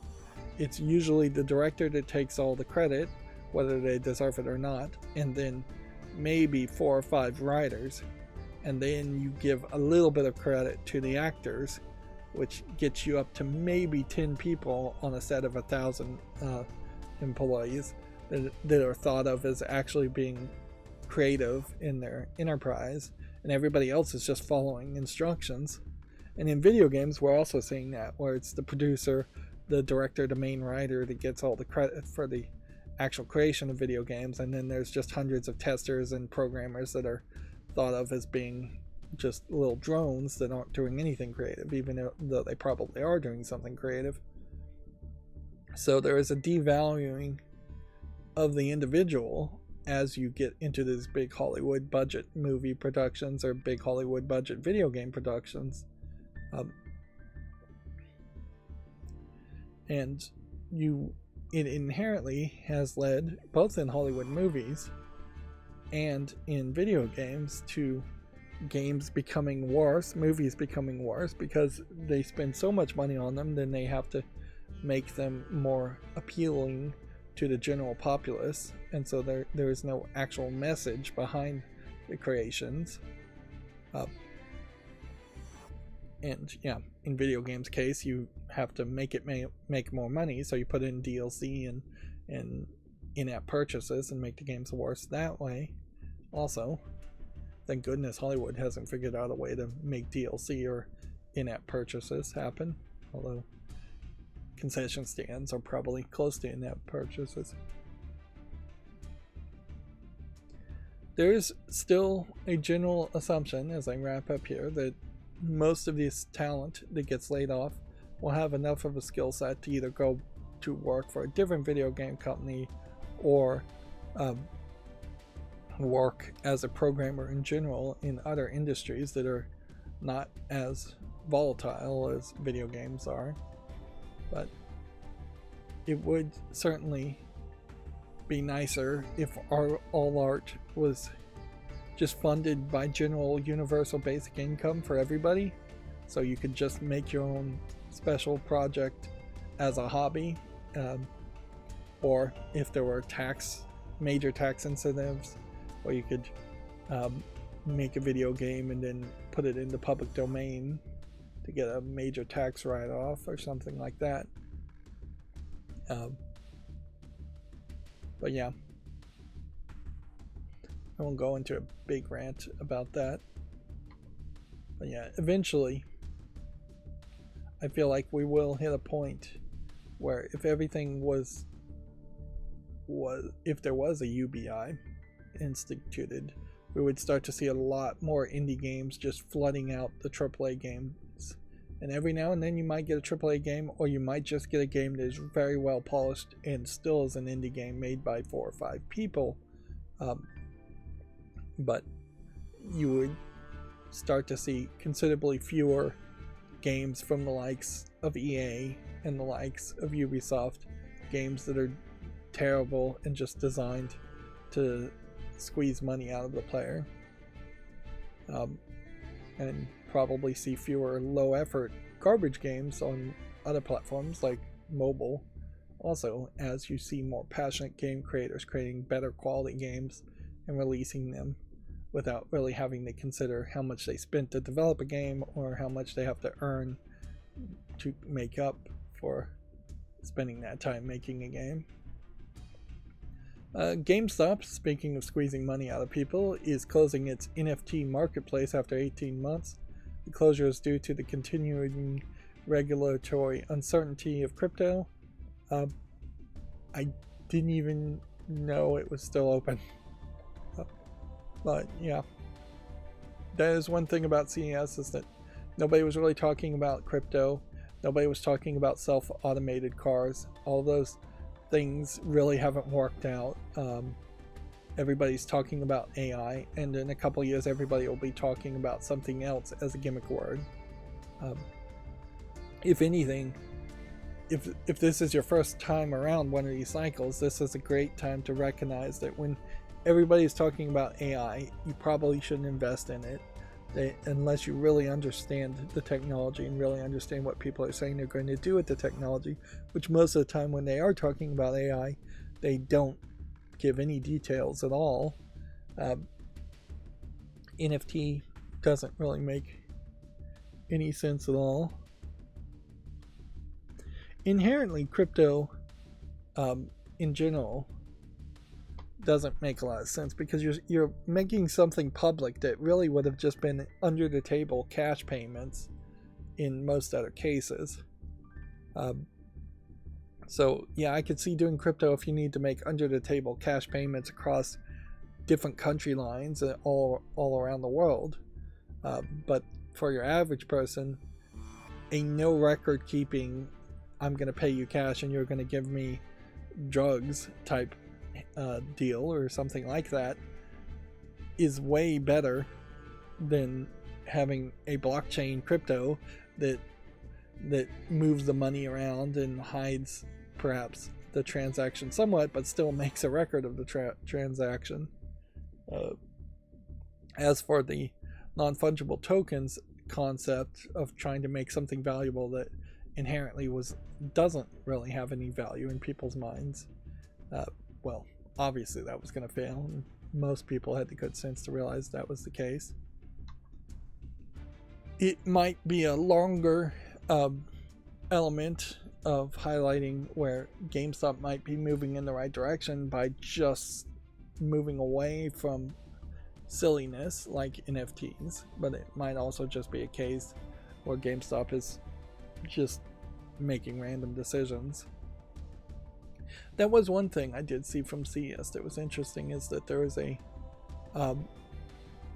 shelf lighting system from a couple of manufacturers that are supposed to work with Matter, assuming Matter works at all, that fully light the top of a shelf, so it's just a panel of LEDs instead of a strip of LEDs. And in that, you might get a better display function as far as you're just attaching this entire flat lighting panel to the top of each shelf in a bookshelf to display collectibles, which is something I thought about trying to do myself, but am limited on just how well you could accomplish that. It still probably is going to be super expensive, because even if you're paying $15 for each panel, I have, let's see, 4 by 5. I have 20 shelves to the left of me, not all of which have actually displayable, interesting things to show. But yeah, 20 times $20, and you're talking $400 just for lighting, which is quite a lot. So it would have to be multiple panels for $20 before it's reasonable. And on top of that, as far as like all the Legos shelves I probably have 6, 12, 18. It's probably somewhere around 60 shelves that potentially could be lit up. Probably a lot more than that. And so yeah, the price tag would have to go down very quickly. Unfortunately, I also have to admit that I think I screwed up my smart hygrometer that has a light input, because by putting it in the freezer, I would have thought that everything would have worked just fine after it thawed out, but it's been a couple days and the light source on it does not change unless I shine a very bright flashlight from my phone on it.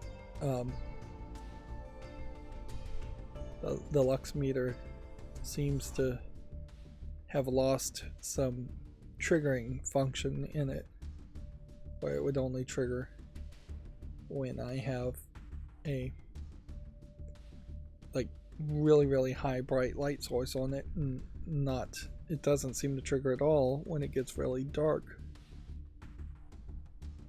And I can stick my finger, there, I just set it off, over the sensors, and that'll change the humidity that it could read, but it's not resetting the light at all. Oh well, it still works for everything else, for the temperature and humidity, but it's once again not the right device to try and put inside a freezer or inside of a refrigerator. It didn't work at all in the refrigerator, in the freezer. And that has nothing to do with video games, so I'm kind of just rambling here. I did reset it and change the batteries and everything, so I don't know what else I could really do with it. I guess I could try and warm it up, but how warm would be too warm? Anyways, video game news. Video Games Chronicle says Pokemon Horizons US release has been delayed on Netflix. Horizons is the first new mainline animated series in more than 25 years. It launched in December on UK, where it's currently exclusive to the BBC iPlayer and CBBC. The series will now premiere on March 7th in Netflix, just a short time later than it was previously announced. I imagine there isn't any real major reason why it's being delayed, other than perhaps the animation isn't finished.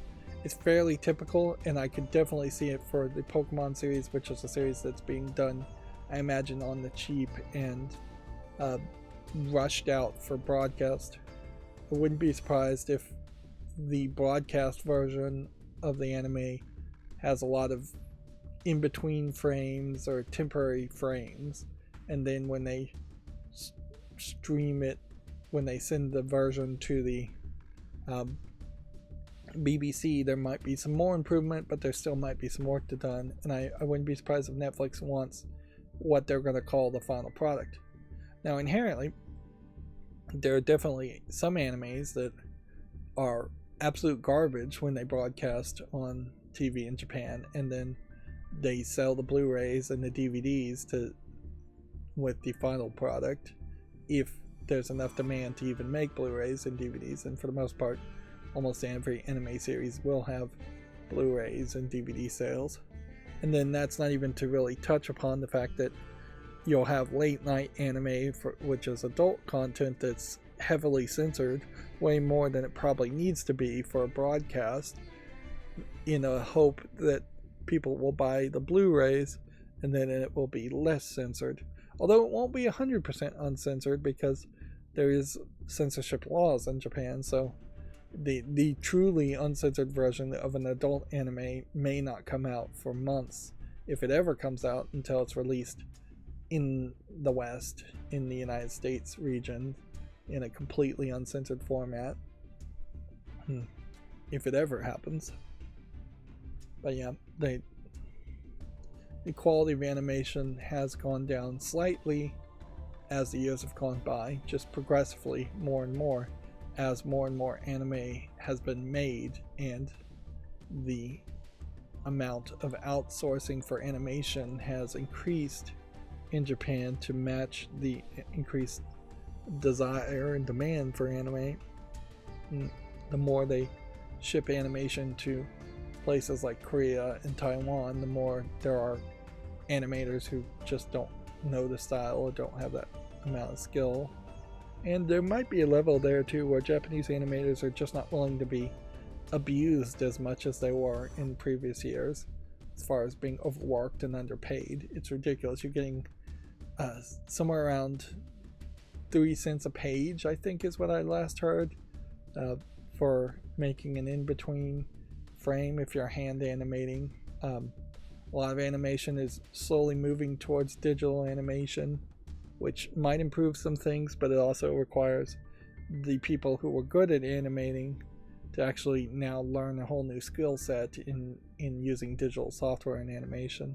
And the software they use is not really what you would call a worldwide industry standard. It's industry standard to animate, but it's not like they're just using Photoshop to animate, or Blender or After Effects or things like that. They're using very special things.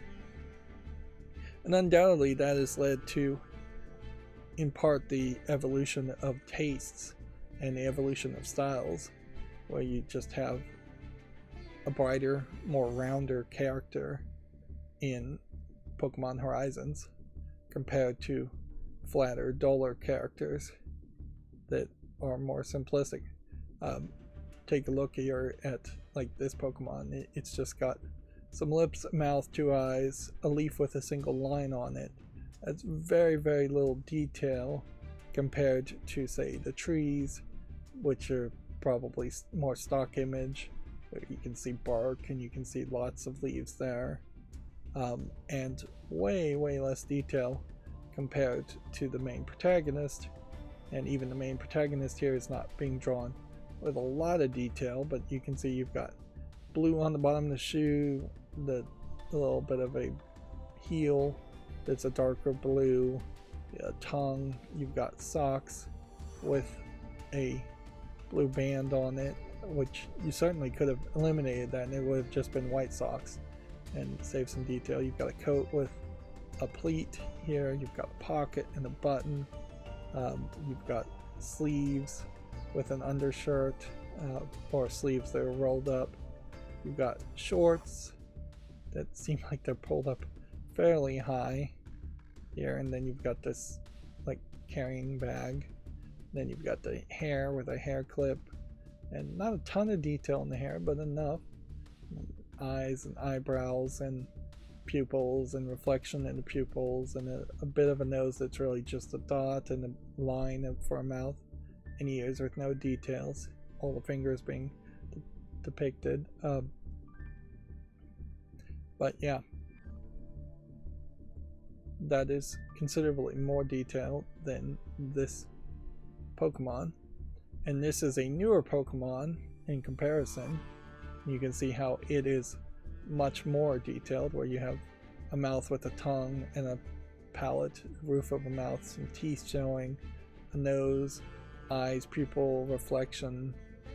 You've got this green part of the head and then a lighter green. You've got ears with lighter green and darker green. You can see little foot pads on its feet when it lifts its feet. You can see more hair, fur being shown, and a little green element here too. Even if you would just account the different colors as far as the color palette for this Pokemon, there's clearly 3 or 4 more colors being used for this Pokemon than this one, which only has 1, 2, 3, 4, 5 colors at most. This has 1, 2, 3, 4, 5, 6, 7. Yeah, I'd say 7 or 8 more colors. This Pokemon is an older Pokemon too, and similarly level of detail.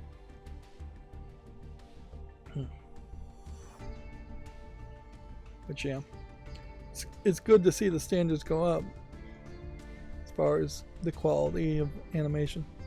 Of course, Pokemon, as far as as an animated series, is probably a poor comparison anyways, because it was always going to be a kids series that was always going to be done very cheaply to make as many episodes as possible. It's kind of weird also that they're taking down Pokemon TV as a service, so you can no longer use that to watch Pokemon streams. I would hope that means that they're just going to put Pokemon on like YouTube instead, but who knows. But yeah, the Pokemon TV series has gone on forever, and that's nice. Perhaps a little crazy to do it that way, but nice nonetheless. If it had been a case where I could still watch Ninja Turtles and Ghostbusters cartoons from my childhood all the way deep into my adulthood, I would have probably appreciated that, even if I fell out and went back. But also I would say Pokemon screwed up by making too many cartoon seasons. They could have easily taken a year off, a year on approach, and had a lot more delays. Whatever. You see that with a lot of the younger targeted anime series anyways, is that they just make way too many episodes. Dragon Ball Z is a great example of that. Naruto, as the original series, is a great example of that. And it's going to create a situation where no parent is really going to want to sit with their kids and watch all of the original Pokemon anime series. Moving on, Video Games Chronicle says Microsoft has overtaken Apple as the world's most valuable company. The Xbox maker ended this week's trading at a market cap of $2.87 trillion, which I would argue anything over $1 trillion should be taxed 100% and go into the public funding of services, schools, things like that for a company.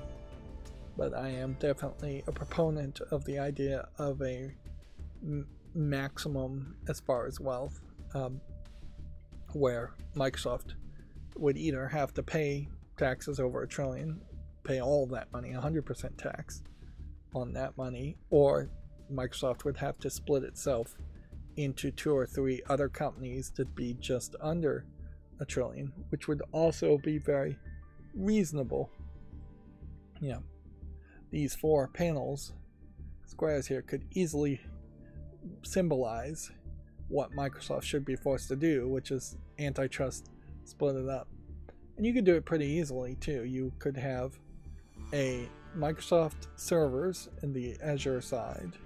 You could have Microsoft Xbox gaming side, and maybe the gaming side as a publisher needs to be split into also Microsoft developers as far as the game companies and subsidiaries there.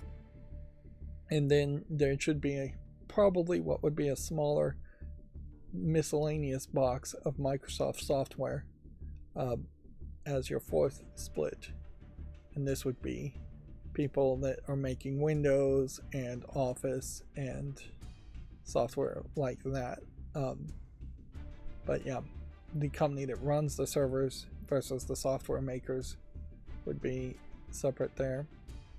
Where would you put GitHub and LinkedIn, which are also subsidiaries or owned by Microsoft? Probably put that under the miscellaneous category. Meanwhile, if you were going to try and break up Apple, let's say Apple is just at like 2.5 trillion, what would you do there? Well, you'd probably break up the hardware side and the software side of Apple into two companies, as it were. And then there probably would be an argument to break up the hardware company a second time and have iPads versus MacBooks separated out. There is an argument that even Apple should be separated between its chip manufacturing of the M1, M2, M3 as a different company versus a iPad and iPhone company versus a third MacBook and Mac computer company, and maybe even a fourth software company, separating all of that apart. Of course, my suggestions are not being heard by anybody and not going to be taken seriously. These are the same suggestions that smarter people than me have made, and I'm mostly just repeating. And yes, taxing 100% over a trillion is just picking a round number and taxing it, but it's fine to do that. That helps keep inflation from going crazy as it is, and it works just as well. If we were going to try to have 100% tax, 100% valuation tax on the market cap of a business, you could pick even 10 trillion and pass the law now, and probably in a decade or two we would have companies that are up to 10 trillion. And as long as we pass the law now and didn't repeal the law ever, then eventually it would have the intended effect without individually targeting anybody at that point. If you put a law tomorrow saying you are taxed 100% over 10 trillion for your valuation of your company, then companies would obviously balance that out to hide the money and split their companies apart, which we kind of need that if we're going to continue to have the capitalistic system of having companies that have bosses.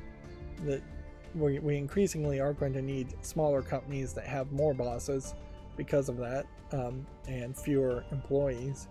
I imagine at Microsoft there is a boss that oversees hundreds of people, thousands of people even, whereas at your average McDonald's there's going to be a boss that oversees 20 people, 30 people at most. So having more of an opportunity to move up the ladder, even if that rarely happens, is appealing in the current system of employment. Moving on.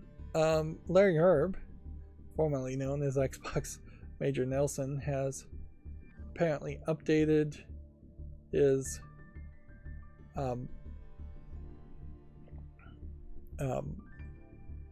his blog, herb.co. Currently lists the social medias you can find him on, and he'll be doing a longer update of his projects becoming public, which he is saying multiple projects are going to become public, so he's not just relying on sitting on the board of a single company. So he's still using Twitter as the name, Instagram, Threads, which I thought that was shut down by Facebook, About.me, Blue Sky, and Mastodon. He's also now accepting a limited set of clients to advise, so he's looking for work effectively directly. So yeah, he may really just have been kicked to the curb, as it were, as much as any high level management at Microsoft could be kicked to the curb. And then our new person in charge, Neil Mohan of YouTube, has said, yes, as of January 12th, starting today, we're making it even easier to find step-by-step explainer videos for basic first aid and emergency care made by authoritative health organization.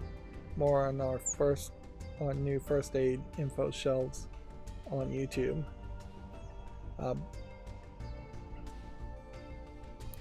Which, yeah, I could see that's helpful, and I don't think there's going to be a huge complaint. I didn't see anybody being super annoyed by that.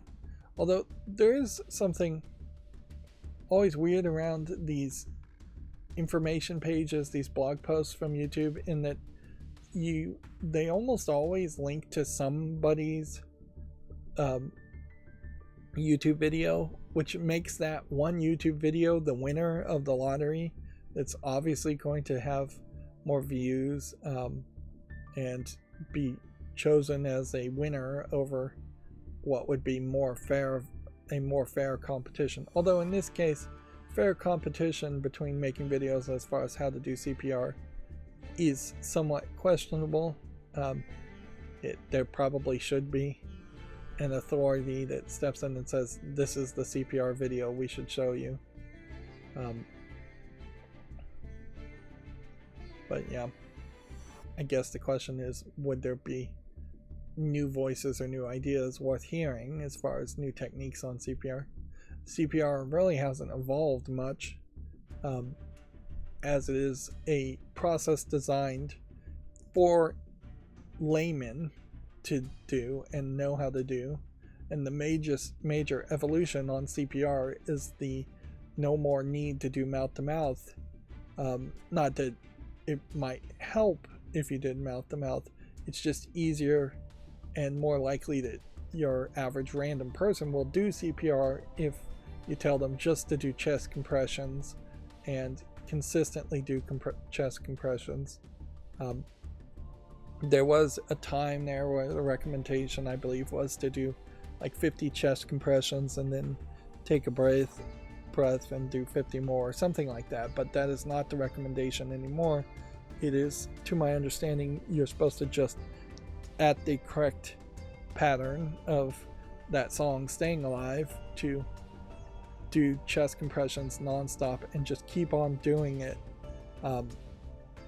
with no mouth to mouth at all. I don't think choking or Heimlich has really changed at all. As far as how you stem bleeding, it's generally been the same. As far as someone having a heart attack, it's been about the same instructions. Stroke and seizures, opioid overdose. In particular, it's interesting that they're highlighting opioid overdose versus any kind of other overdose, because I imagine the treatment for like mushroom overdose or LSD overdose is different than opioids. A lot of these too, you really can't do too much. If someone's having a seizure, put them in the recovery position. If they're having a stroke, put them in the recovery position. If they're having a heart attack, you put them in a different kind of recovery position. It's CPR is really the only one that's active. And then they're not even mentioning if there is a AED device around, as far as somebody having a heart attack, whether to use the shocking device of an AED to shock the heart. But yeah, that sounds like a reasonable thing to promote and get some good boy points, perhaps to hide the fact that YouTube has laid off a whole bunch of people and Google have laid off a whole bunch of people. Although inherently I kind of don't care either that YouTube has laid off a bunch of people or Google has laid off a bunch of people, because there's just this inherent obvious nature to YouTube, in that the employees that work at YouTube are not inherently doing a good job or doing much of anything at all. So, like, I think you would probably run into a large number of people who have worked with YouTube, made content on YouTube, that have felt more slighted by the employees at YouTube than helped by the employees at YouTube. I don't think I'm going to give this a chance. I almost would say yes. These are the games that came out in the last stream. We'll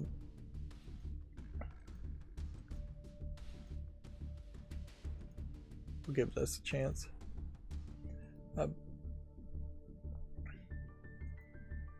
A slimmer, more agile YouTube that actually could respond to content creators would probably be better, assuming they actually do respond to YouTuber content creators.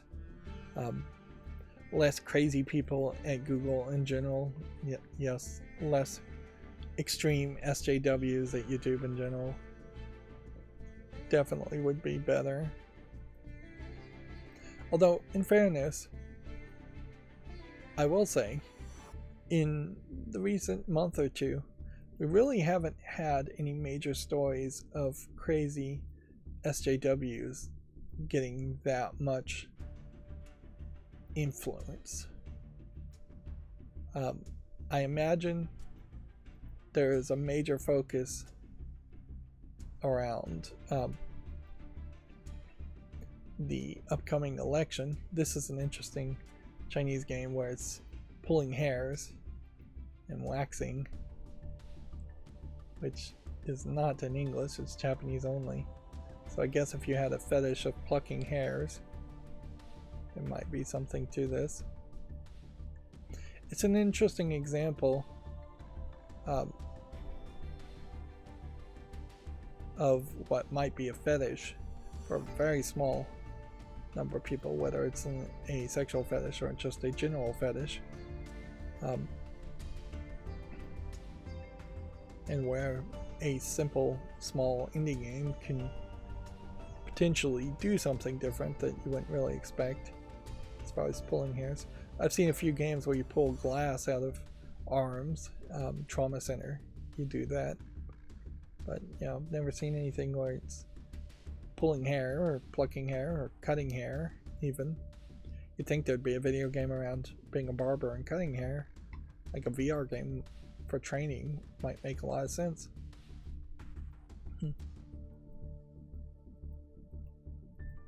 Yeah, I guess it probably the Israel-Palestinian conflict too has really focused what would otherwise be SJWs in one direction, and by just not following that story very closely, I've inoculated myself against a lot of the nonsense SJW people. But I think maybe there is a case with the massive amounts of layoffs. A lot of SJWs have just been fired. Doesn't mean they won't just find another job somewhere else, but yeah, all of a sudden when you are focusing on just being employed and taking care of your own needs, focusing about video games and showing off cleavage becomes less of a thing. War Hospital was a game I was hoping was good, but you can see here that in its launch it's been received very mixed. See, I love what they're aiming for, I really do, but sadly the game currently has little more than atmosphere to offer. The gameplay, to which there is little, in all honesty, revolves around putting patients in a line and waiting to see if they live or die. If they live, you get a few basic resource points to assign to defense or acquisitions. If they die, you wait for the next 2 or more minutes for this cycle to happen again. Again, I generally admire what they're aiming for, but they failed to hit the mark. Numerous game bugs, huge performance issues, lack of hotkeys. So it's a resource management game. It definitely does have that feel of being a mobile game. But it also feels like a game that they really couldn't just improve on it. So I guess the hope would be that maybe somebody else will make a War Hospital style game. And why not call it MASH while you're at it, since I don't think the phrase MASH is copyrightable or trademarkable. But yeah, this isn't going to be the one. Let's see, only Society Secret. No, that's going to be a no. I did go through all these games already and curate this, but inherently what happens is I curate these games after I stream, and then that's right when I'm mentally exhausted, so I can only pick the most obvious garbage games to get rid of. I don't see a reason to play a game where a massive amount of the screen is covered up by buttons. So yeah, I'm not doing a very good job curating, and I'm ending up curating twice, which is a terrible thought. There is also a lot of horror games and shooter games here that can look pretty good but may play awful. And then we're still seeing a lot of top-down twin-stick shooter games in the Vampire Survivors genre. But if anything, I would say that has filled in a level of other kinds of clone games that we've stopped seeing people try and make. It's actually pretty easy now to identify a Vampire Survivors clone game and just ignore it. Here we have a platforming game I'm going to say no to. Yeah, undoubtedly, to go back to the accountability section, this is online co-op escape cooperative puzzle game. Yeah, undoubtedly I've spent a massive amount of time watching Eureka still, and I'm probably got a season and a half left of that, and then I'm gonna run out of things to watch. Here we can see a huge Reigns fans. I had the first game on 3 different platforms and played the poop out of it. Favorite part of the game is the second one. I own it on 2 different platforms.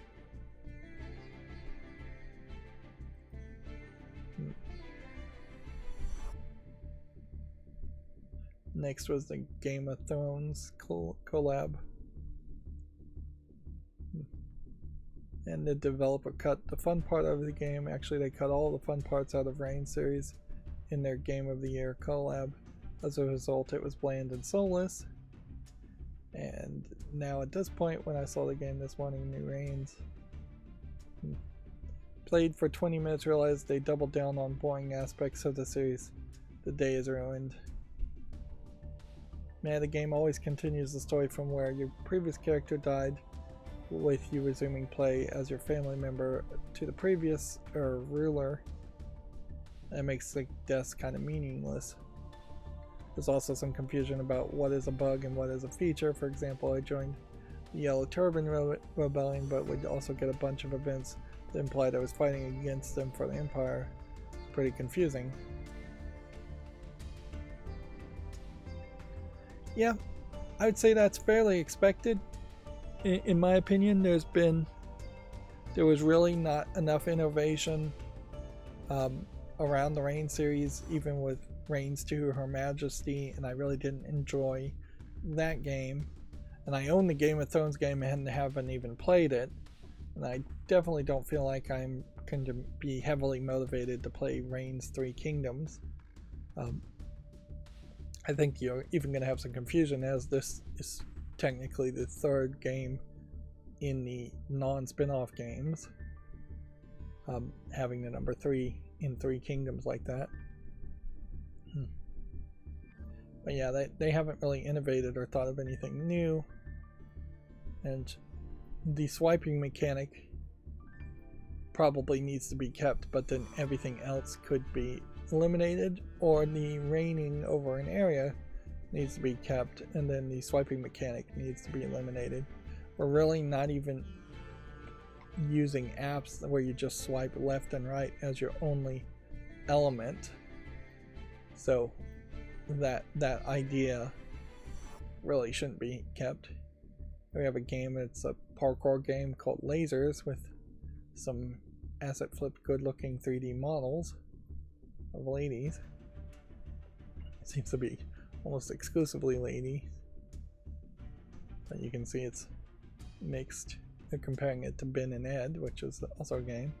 It didn't really work. It's a free game if you want to try it out, which free games with in-app purchases, single player and online PvP. This feels a lot like that game Haiti, in that it's a very generic game with just a 3D model of characters with nice looking backside. Let's see. I reloaded Firefox to update it, and now all these pages weren't loaded because of that. And that's another problem with my macros, that sometimes you do just straight up have to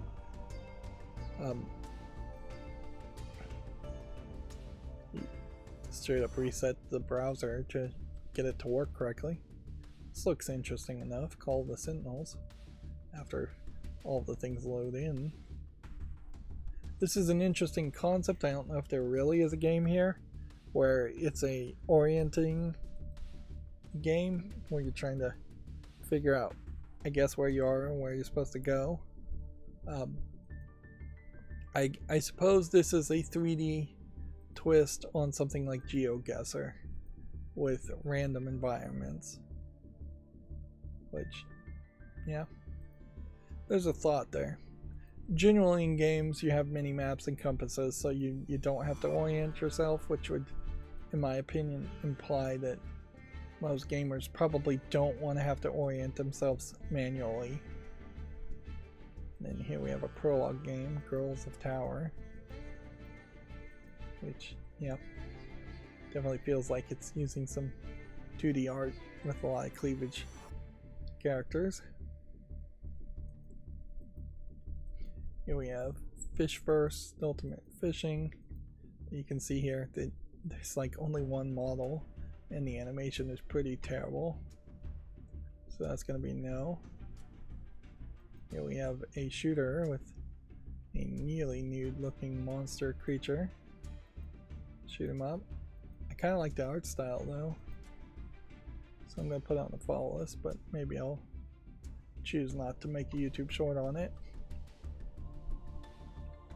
These Sudoku games are still in a weird situation where I just don't think it's realistic to make a YouTube short that would just show a bunch of pink backgrounded Sudoku puzzles. But if you are a huge fan of Sudoku games, they're just going to constantly make Sudoku games. Although this is a Chinese publisher developer making a Sudoku game, so it's not even one of the 2 or 3 really popular Sudoku makers on Steam.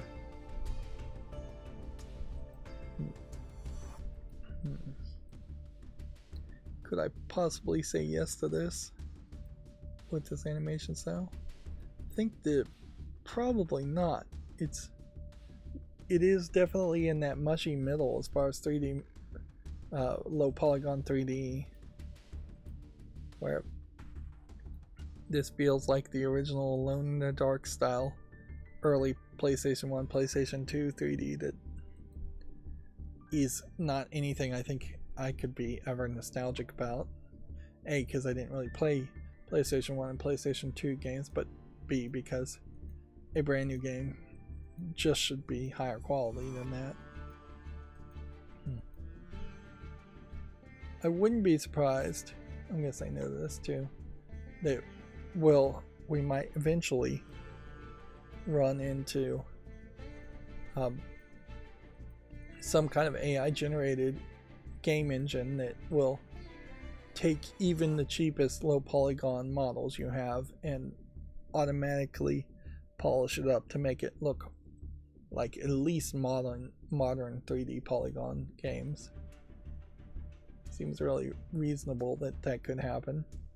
It might be fairly difficult to take a 2D hand sketched character and AI generate a 3D characters around that, but I wouldn't be surprised if we see that happen fairly quickly too, where all of a sudden you feed in a hand-drawn sketch of a character design and then it spits out a 3D model that is used with more modern 3D modeling software to animate.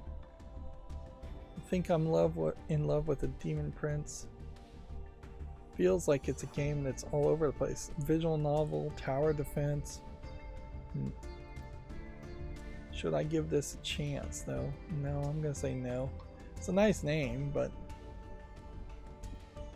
yeah, being so random and unspecific on its gameplay style.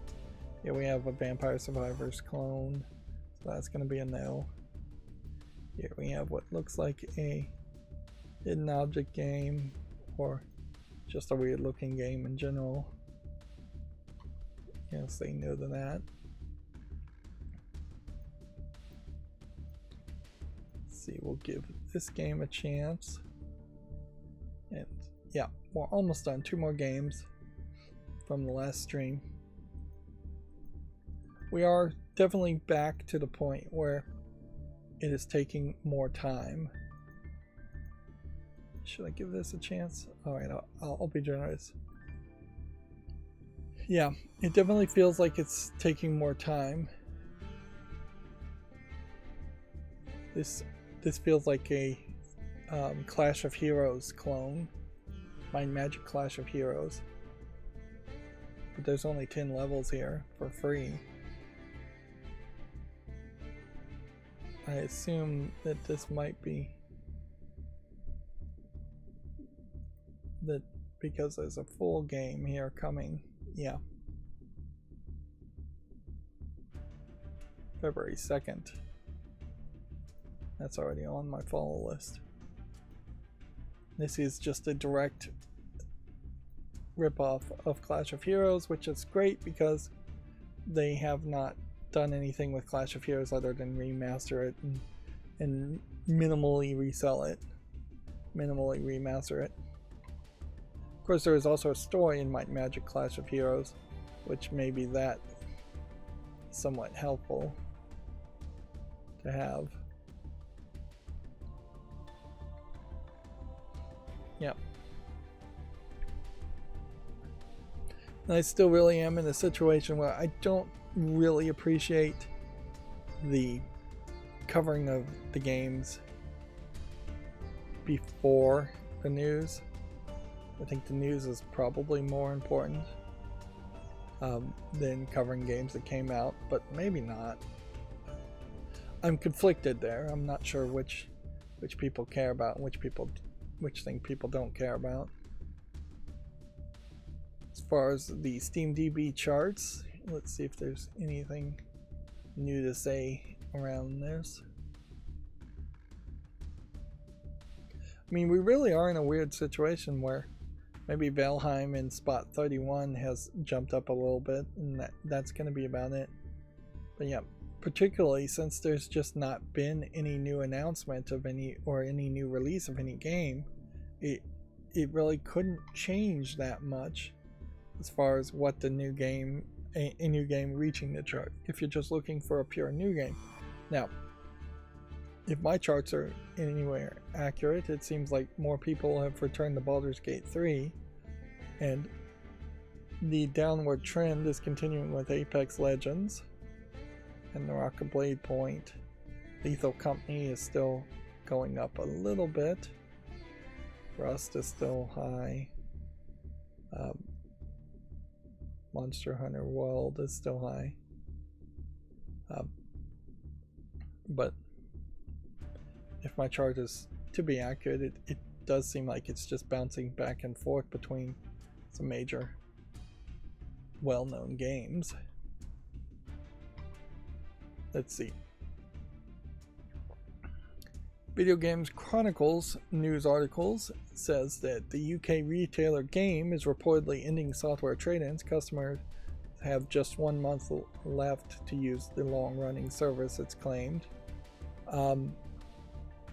Well, at that point, I would imagine you would want to consider trading in any games you wanted to trade in as quickly as possible, but also, I've never really been a huge fan of trading things back to GameStop or in the United States because they paid such a small amount of money, and like I was just never it never felt like it was a financially good deal to do it that way. It's much better to trade games between friends, or even go to a library to rent video games, which most libraries do have video games, and donate video games to the library. Wouldn't be a big deal either. Now, buying used games from GameStop is a decent offer because a used Nintendo Switch game is going to be as playable as a non-used Nintendo Switch. Now, if you want fancy shelves full of Nintendo Switch boxes, you don't buy a used game, but then the box art on the Nintendo Switch clamshell is not that pretty anyways.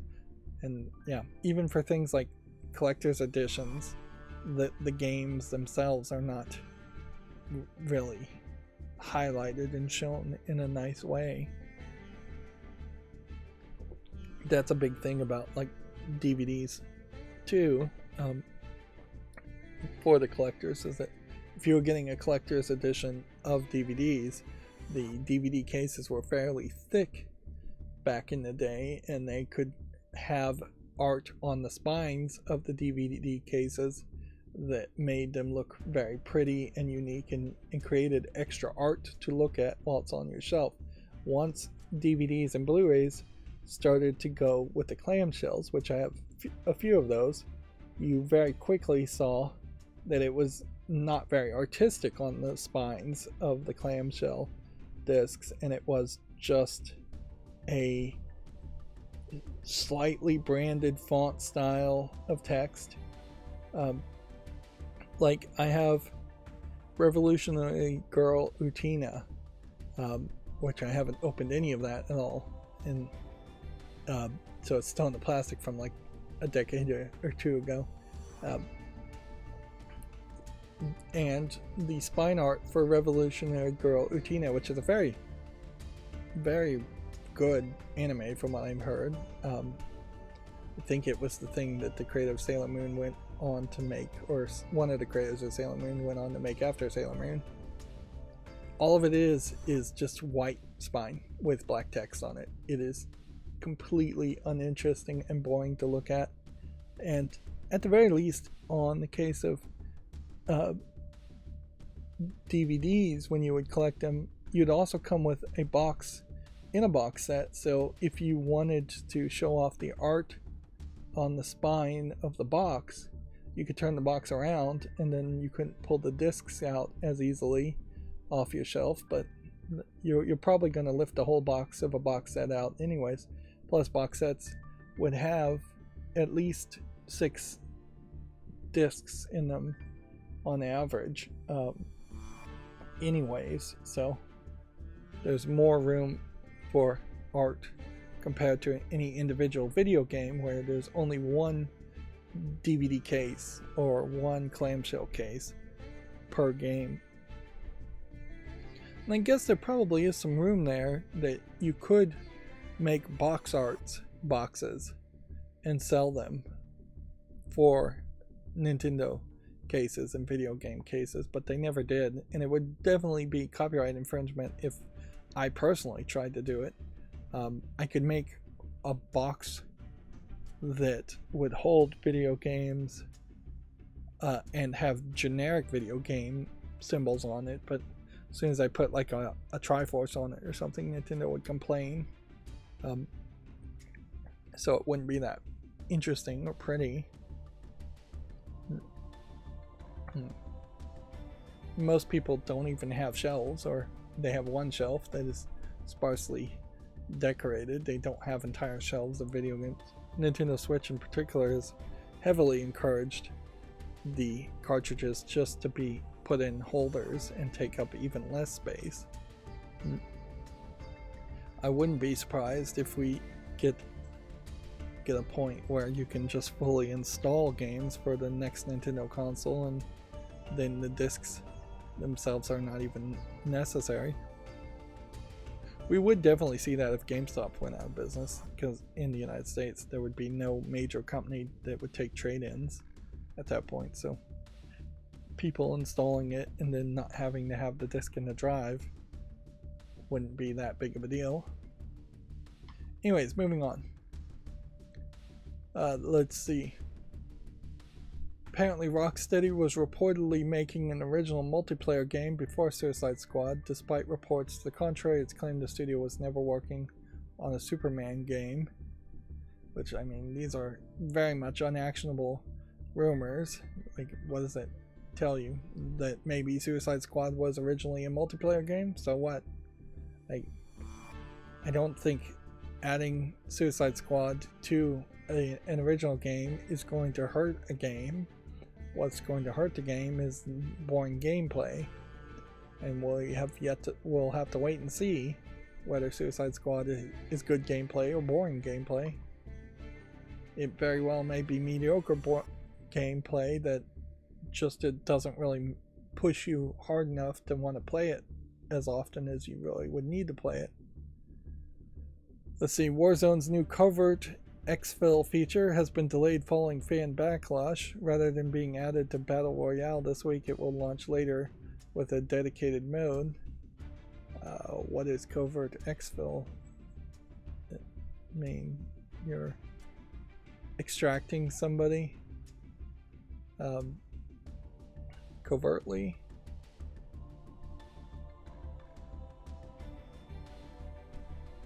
Let's see.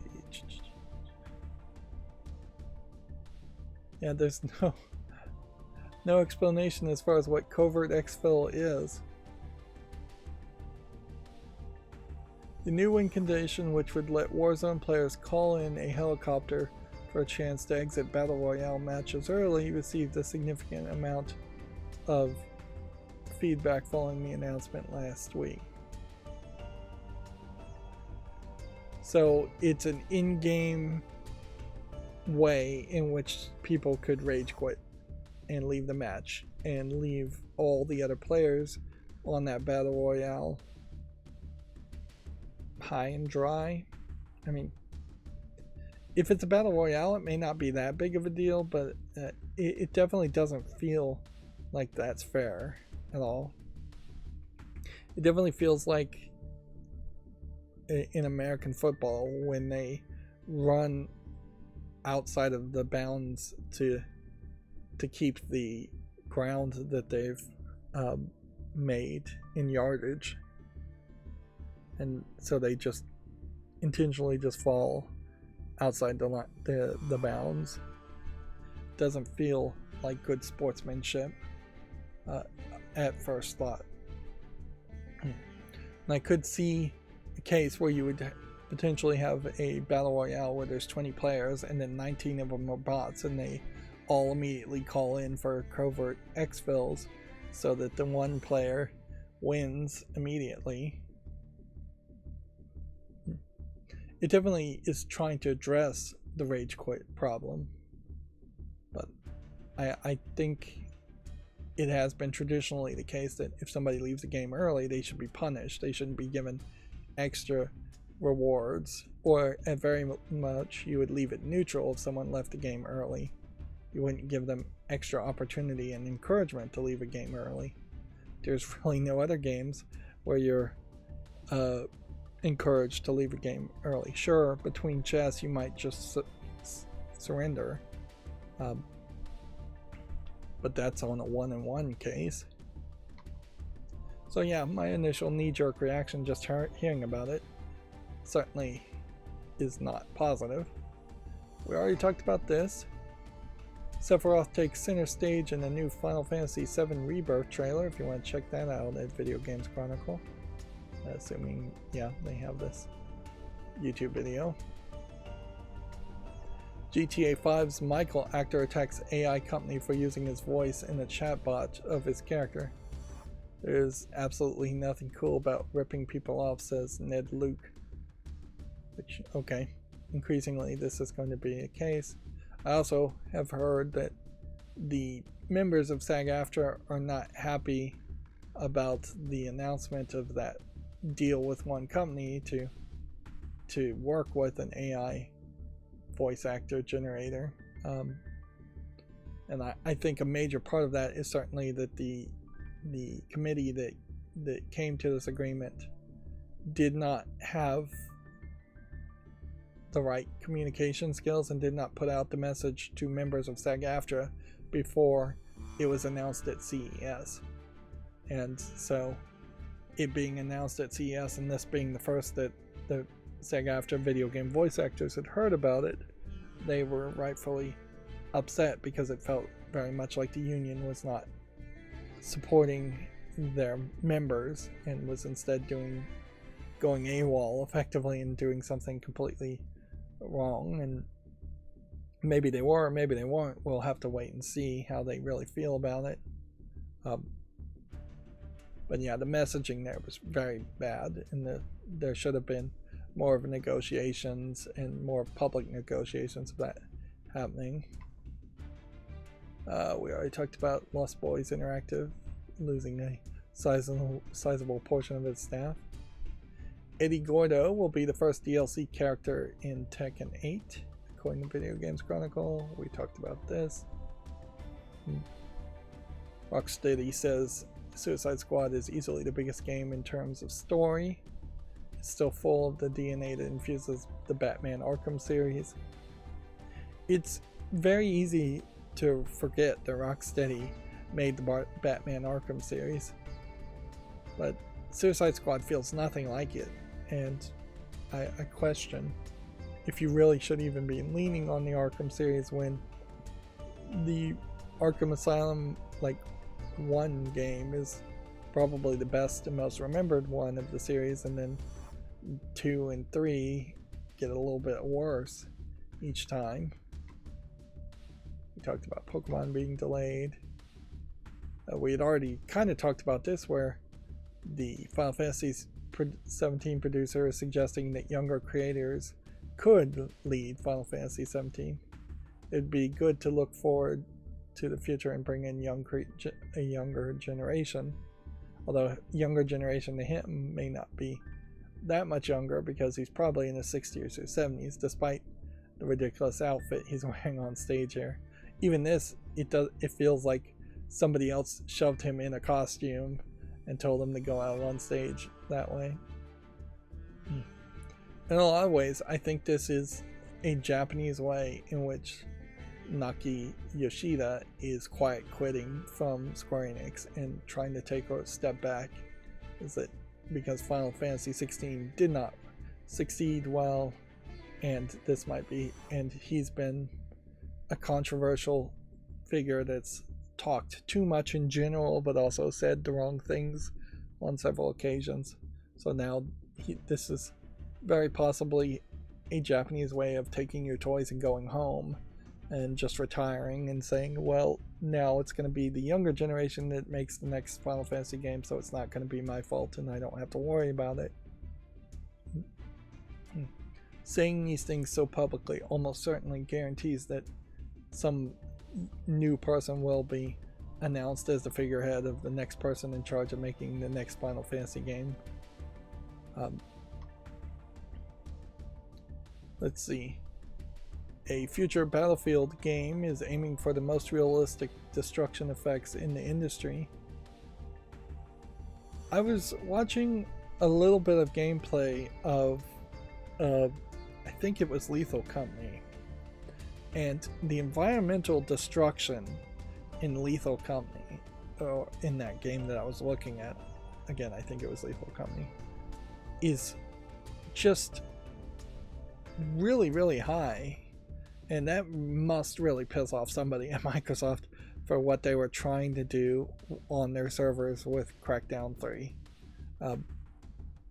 What would have been a major sales point as far as environmental destruction has now become fairly commonplace on at least AAA games, to the point where it's going to start to become just generally expected.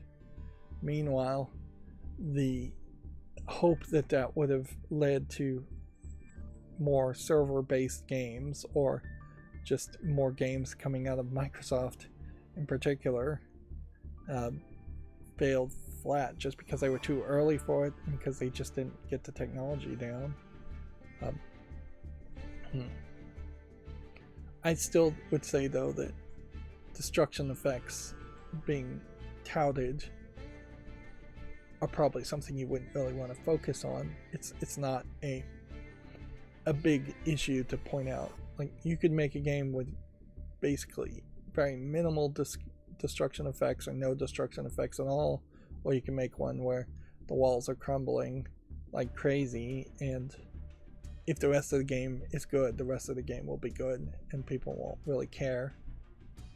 And like Portal 2, if it had destruction effects where you could break walls and adjust the physics that way, might be amazing, but nobody was screaming for destruction effects in Portal 2.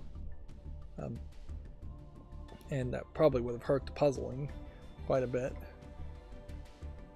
We talked about Microsoft becoming the most valuable company. This time next week, maybe Apple will be back to being the most valuable company. Smite 2 dev explains why skins won't carry over. Titan Forge claims it would take over 200 years to port each skin to the Unreal Engine 5. Well, that seems fairly ridiculous. That you should just be able to copy and paste, or create some script that would copy and paste the skins, unless the claim here is that the way skins are made in Smite is just very random and weird compared to the way any other skin would be made. Because inherently in almost every game, a skin is just a flat 2D image. Maybe it's a vectorized image that has points of attachment as far as like where fingers go, where cuffs go, where shoulders go, where legs go, feet go, things like that. But it would just be a picture and maybe a small amount of data. The fact that you couldn't automate the process to convert a picture and a small amount of data is kind of ridiculous.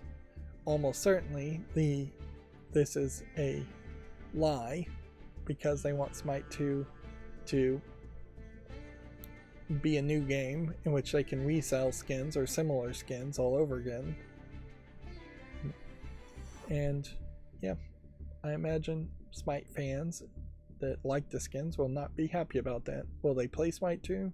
I don't know, but they're definitely not going to be happy around that. And it is the kind of lie that almost certainly will get caught out as a lie once some modder shows that it's very easy to port the skins over. Smite 2 was announced during the Smite World Championships. The sequel will enter alpha in spring.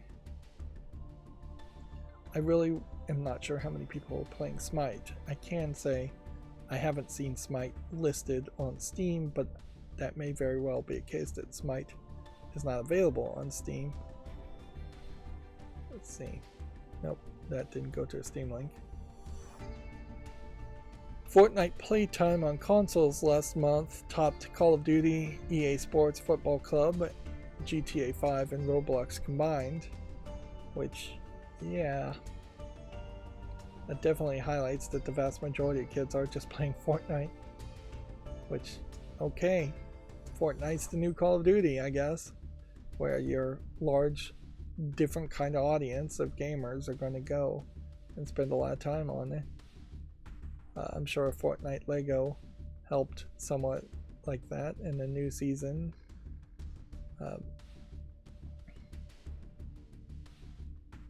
But yeah, Fortnite is massively successful and massively popular, and there's no way around that. No way to phrase it a different way than that. That's being honest. And we had already talked about Suicide Squad alpha testers being allowed to share their impressions, although I've not actually heard anybody actually share their impressions. And then we already talked about this old news too. That'll bring us to the Gematsu articles. We really don't even have that many Gematsu articles. I wonder if that's perhaps because of the new year, or if it's perhaps just a slow period in general in Japan because of, well, I guess the earthquake might be a big factor there too. Final Fantasy VII Rebirth, Destined for Rebirth trailer is available if you want to check that out.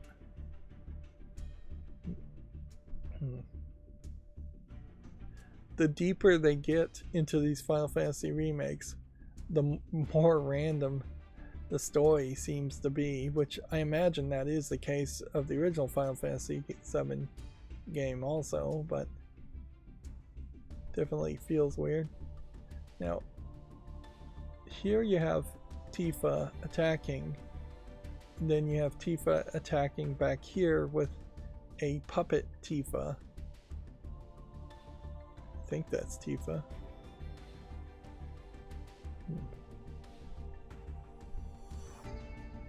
Weird.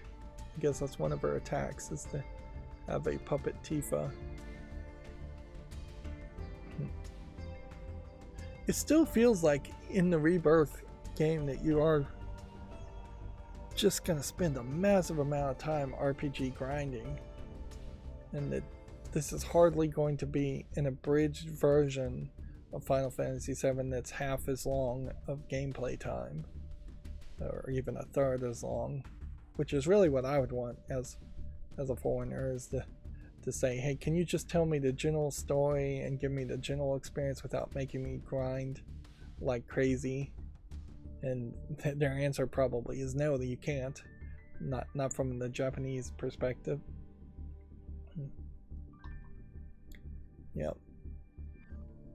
Apparently Rise of the Ronin details factions of the Bakumatsu era. If you want to check this out on Gematsu, this is interesting art, but I don't know if the game really is going to look like this, or if this is just more concept art. Maybe this is art that's in the game, but then the game may just be a card-based game. They're calling it an action RPG, JRPG game. It's coming out for the PS5 on March 22nd. Let's see. Opus Prism Peak is going to be published by Shueisha Games. The multi-ending adventure narrative set in a phantasmagorical world. Okay. It is coming to Steam, and it now has a publisher.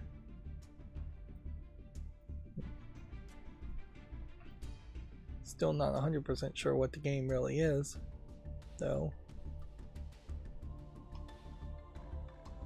They are keeping the secret, I guess. Yohane the Perihelion Numazu in the Mirage demo is now available for the PS5 and PC.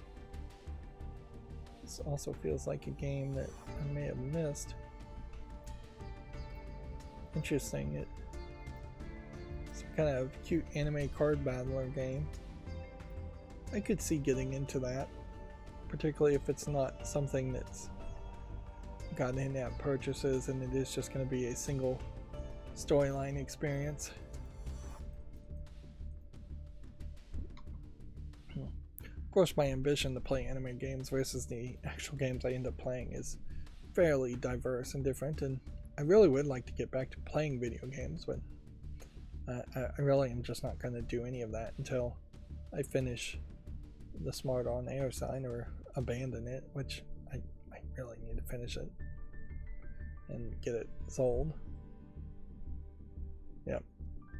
See, Corite announces 5 new titles: Maid of the Dead, I assume that's that one, Bunny Garden, Fantasista Asuka, Princess Series tile, and a titillating new project, which I guess is this one. And this blushing stuffed bear. So, you have one publisher here planning on having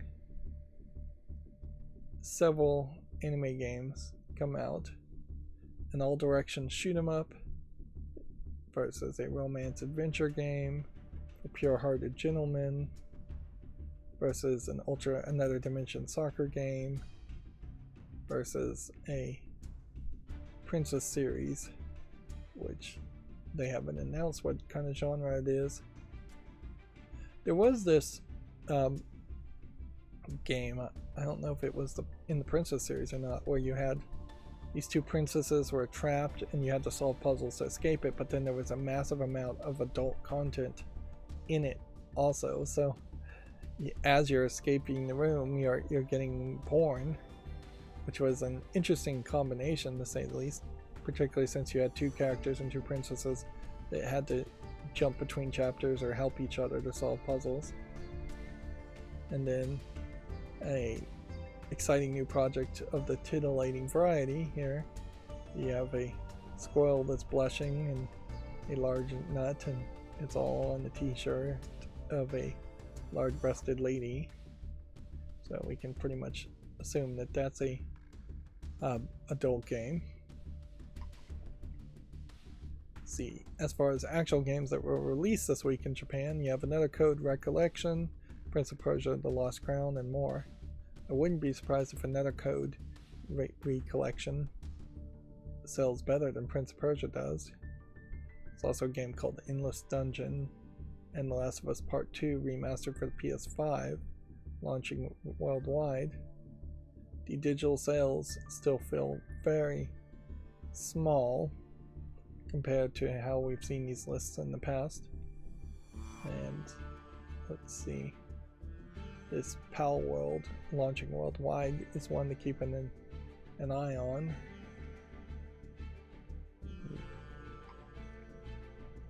Tekken 8's opening movie and DLC character Eddie Gordo were announced, if you want to check that out on Gamatsu instead of Video Games Chronicles.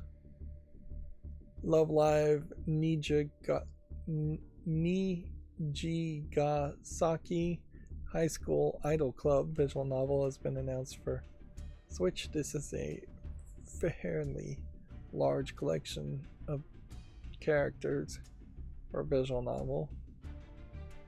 That is quite a lot. Usually you have 5 or 6 female main protagonists. To squeeze that many on is fairly wild.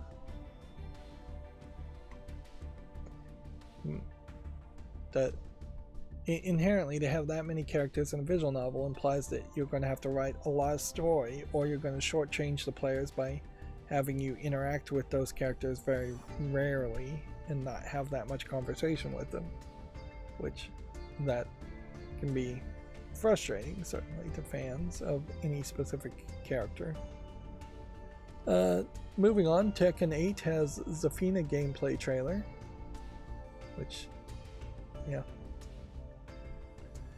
Seeing Eddie Gordo and Zafina be announced, it really has just created a situation where I've forgotten who should be in a Tekken game. Like, I think the panda is in there and the bear is in there, and then there's probably 2 or 3 characters that I can see in my mind that are in a Tekken game, but I couldn't really name any character. Although, in fairness, the most recent Street Fighter game, I struggle past Chun-Li to name anybody. Also, I can think of 4 or 5 Street Fighter characters that should be in a Street Fighter game. Ken, Ryu, I guess, should be in there. But yeah, pretty much any fighter game, I'm not going to know the names of many of the characters because I just haven't gotten into fighter games. Probably never will at this rate.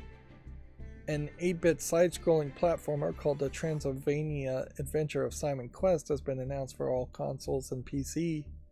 Now, if this is from the same creators of the point-and-click adventure games of Simon Quest games, that would be surprising.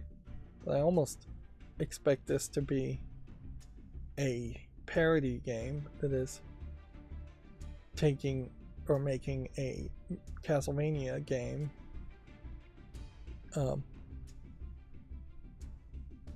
Yeah, they're saying it's a parody homage platformer set in a dark 8-bit world. So yeah, it just looks like a early Castlevania clone. So there might be something to that, but I don't see the point of using Simon Quest in that because I don't recall Simon Quest games being Castlevania games. So it does just seem like you're making name confusion for no reason when you could have just said Castlemania as the name of a game. Alright, I'll give it a chance though. They bothered to put out a press release at least. It does have a built-in randomizer, which is probably something that's useful in mini games, which that's weird to claim. And then Smite 2 was announced for PS5, Xbox Series, and PC. Let's see if they have a Steam store link. See, this is a great example of me being way too far behind in making YouTube shorts, because Smite 2 almost certainly should be deserving of a early release of a YouTube short. This is from High Res Studios, which,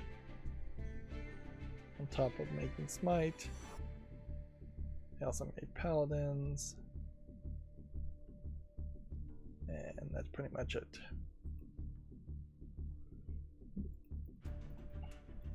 We're almost done, so we might end on the 3-hour mark. Tekken 8 Elisa gameplay trailer is also available. Video game GameDeveloper.com news now. And this will be the next thing I should spend some time on, but I really shouldn't focus too much on it as far as fixing my macro to open these new pages. Like, inherently what I'd like to be able to do on all web pages, and I'd like to see this just a standard, be a standard in HTML6,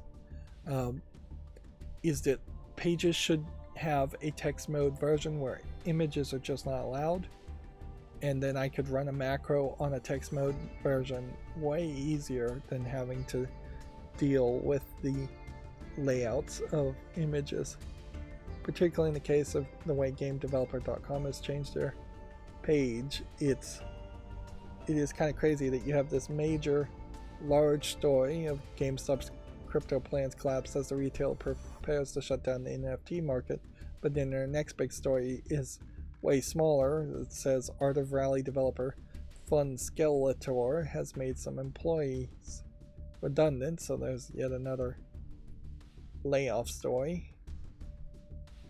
And then Embracer conducting sizable layoffs at Lost Boys Interactive is the next story. And then you have Final Fantasy VII story from January 12th. So they also are still not really making that many GameDeveloper.com articles. And so far I haven't seen any accounting where the beta testing of daily deals has really changed anything, but I haven't really been paying much attention to Steam anyways.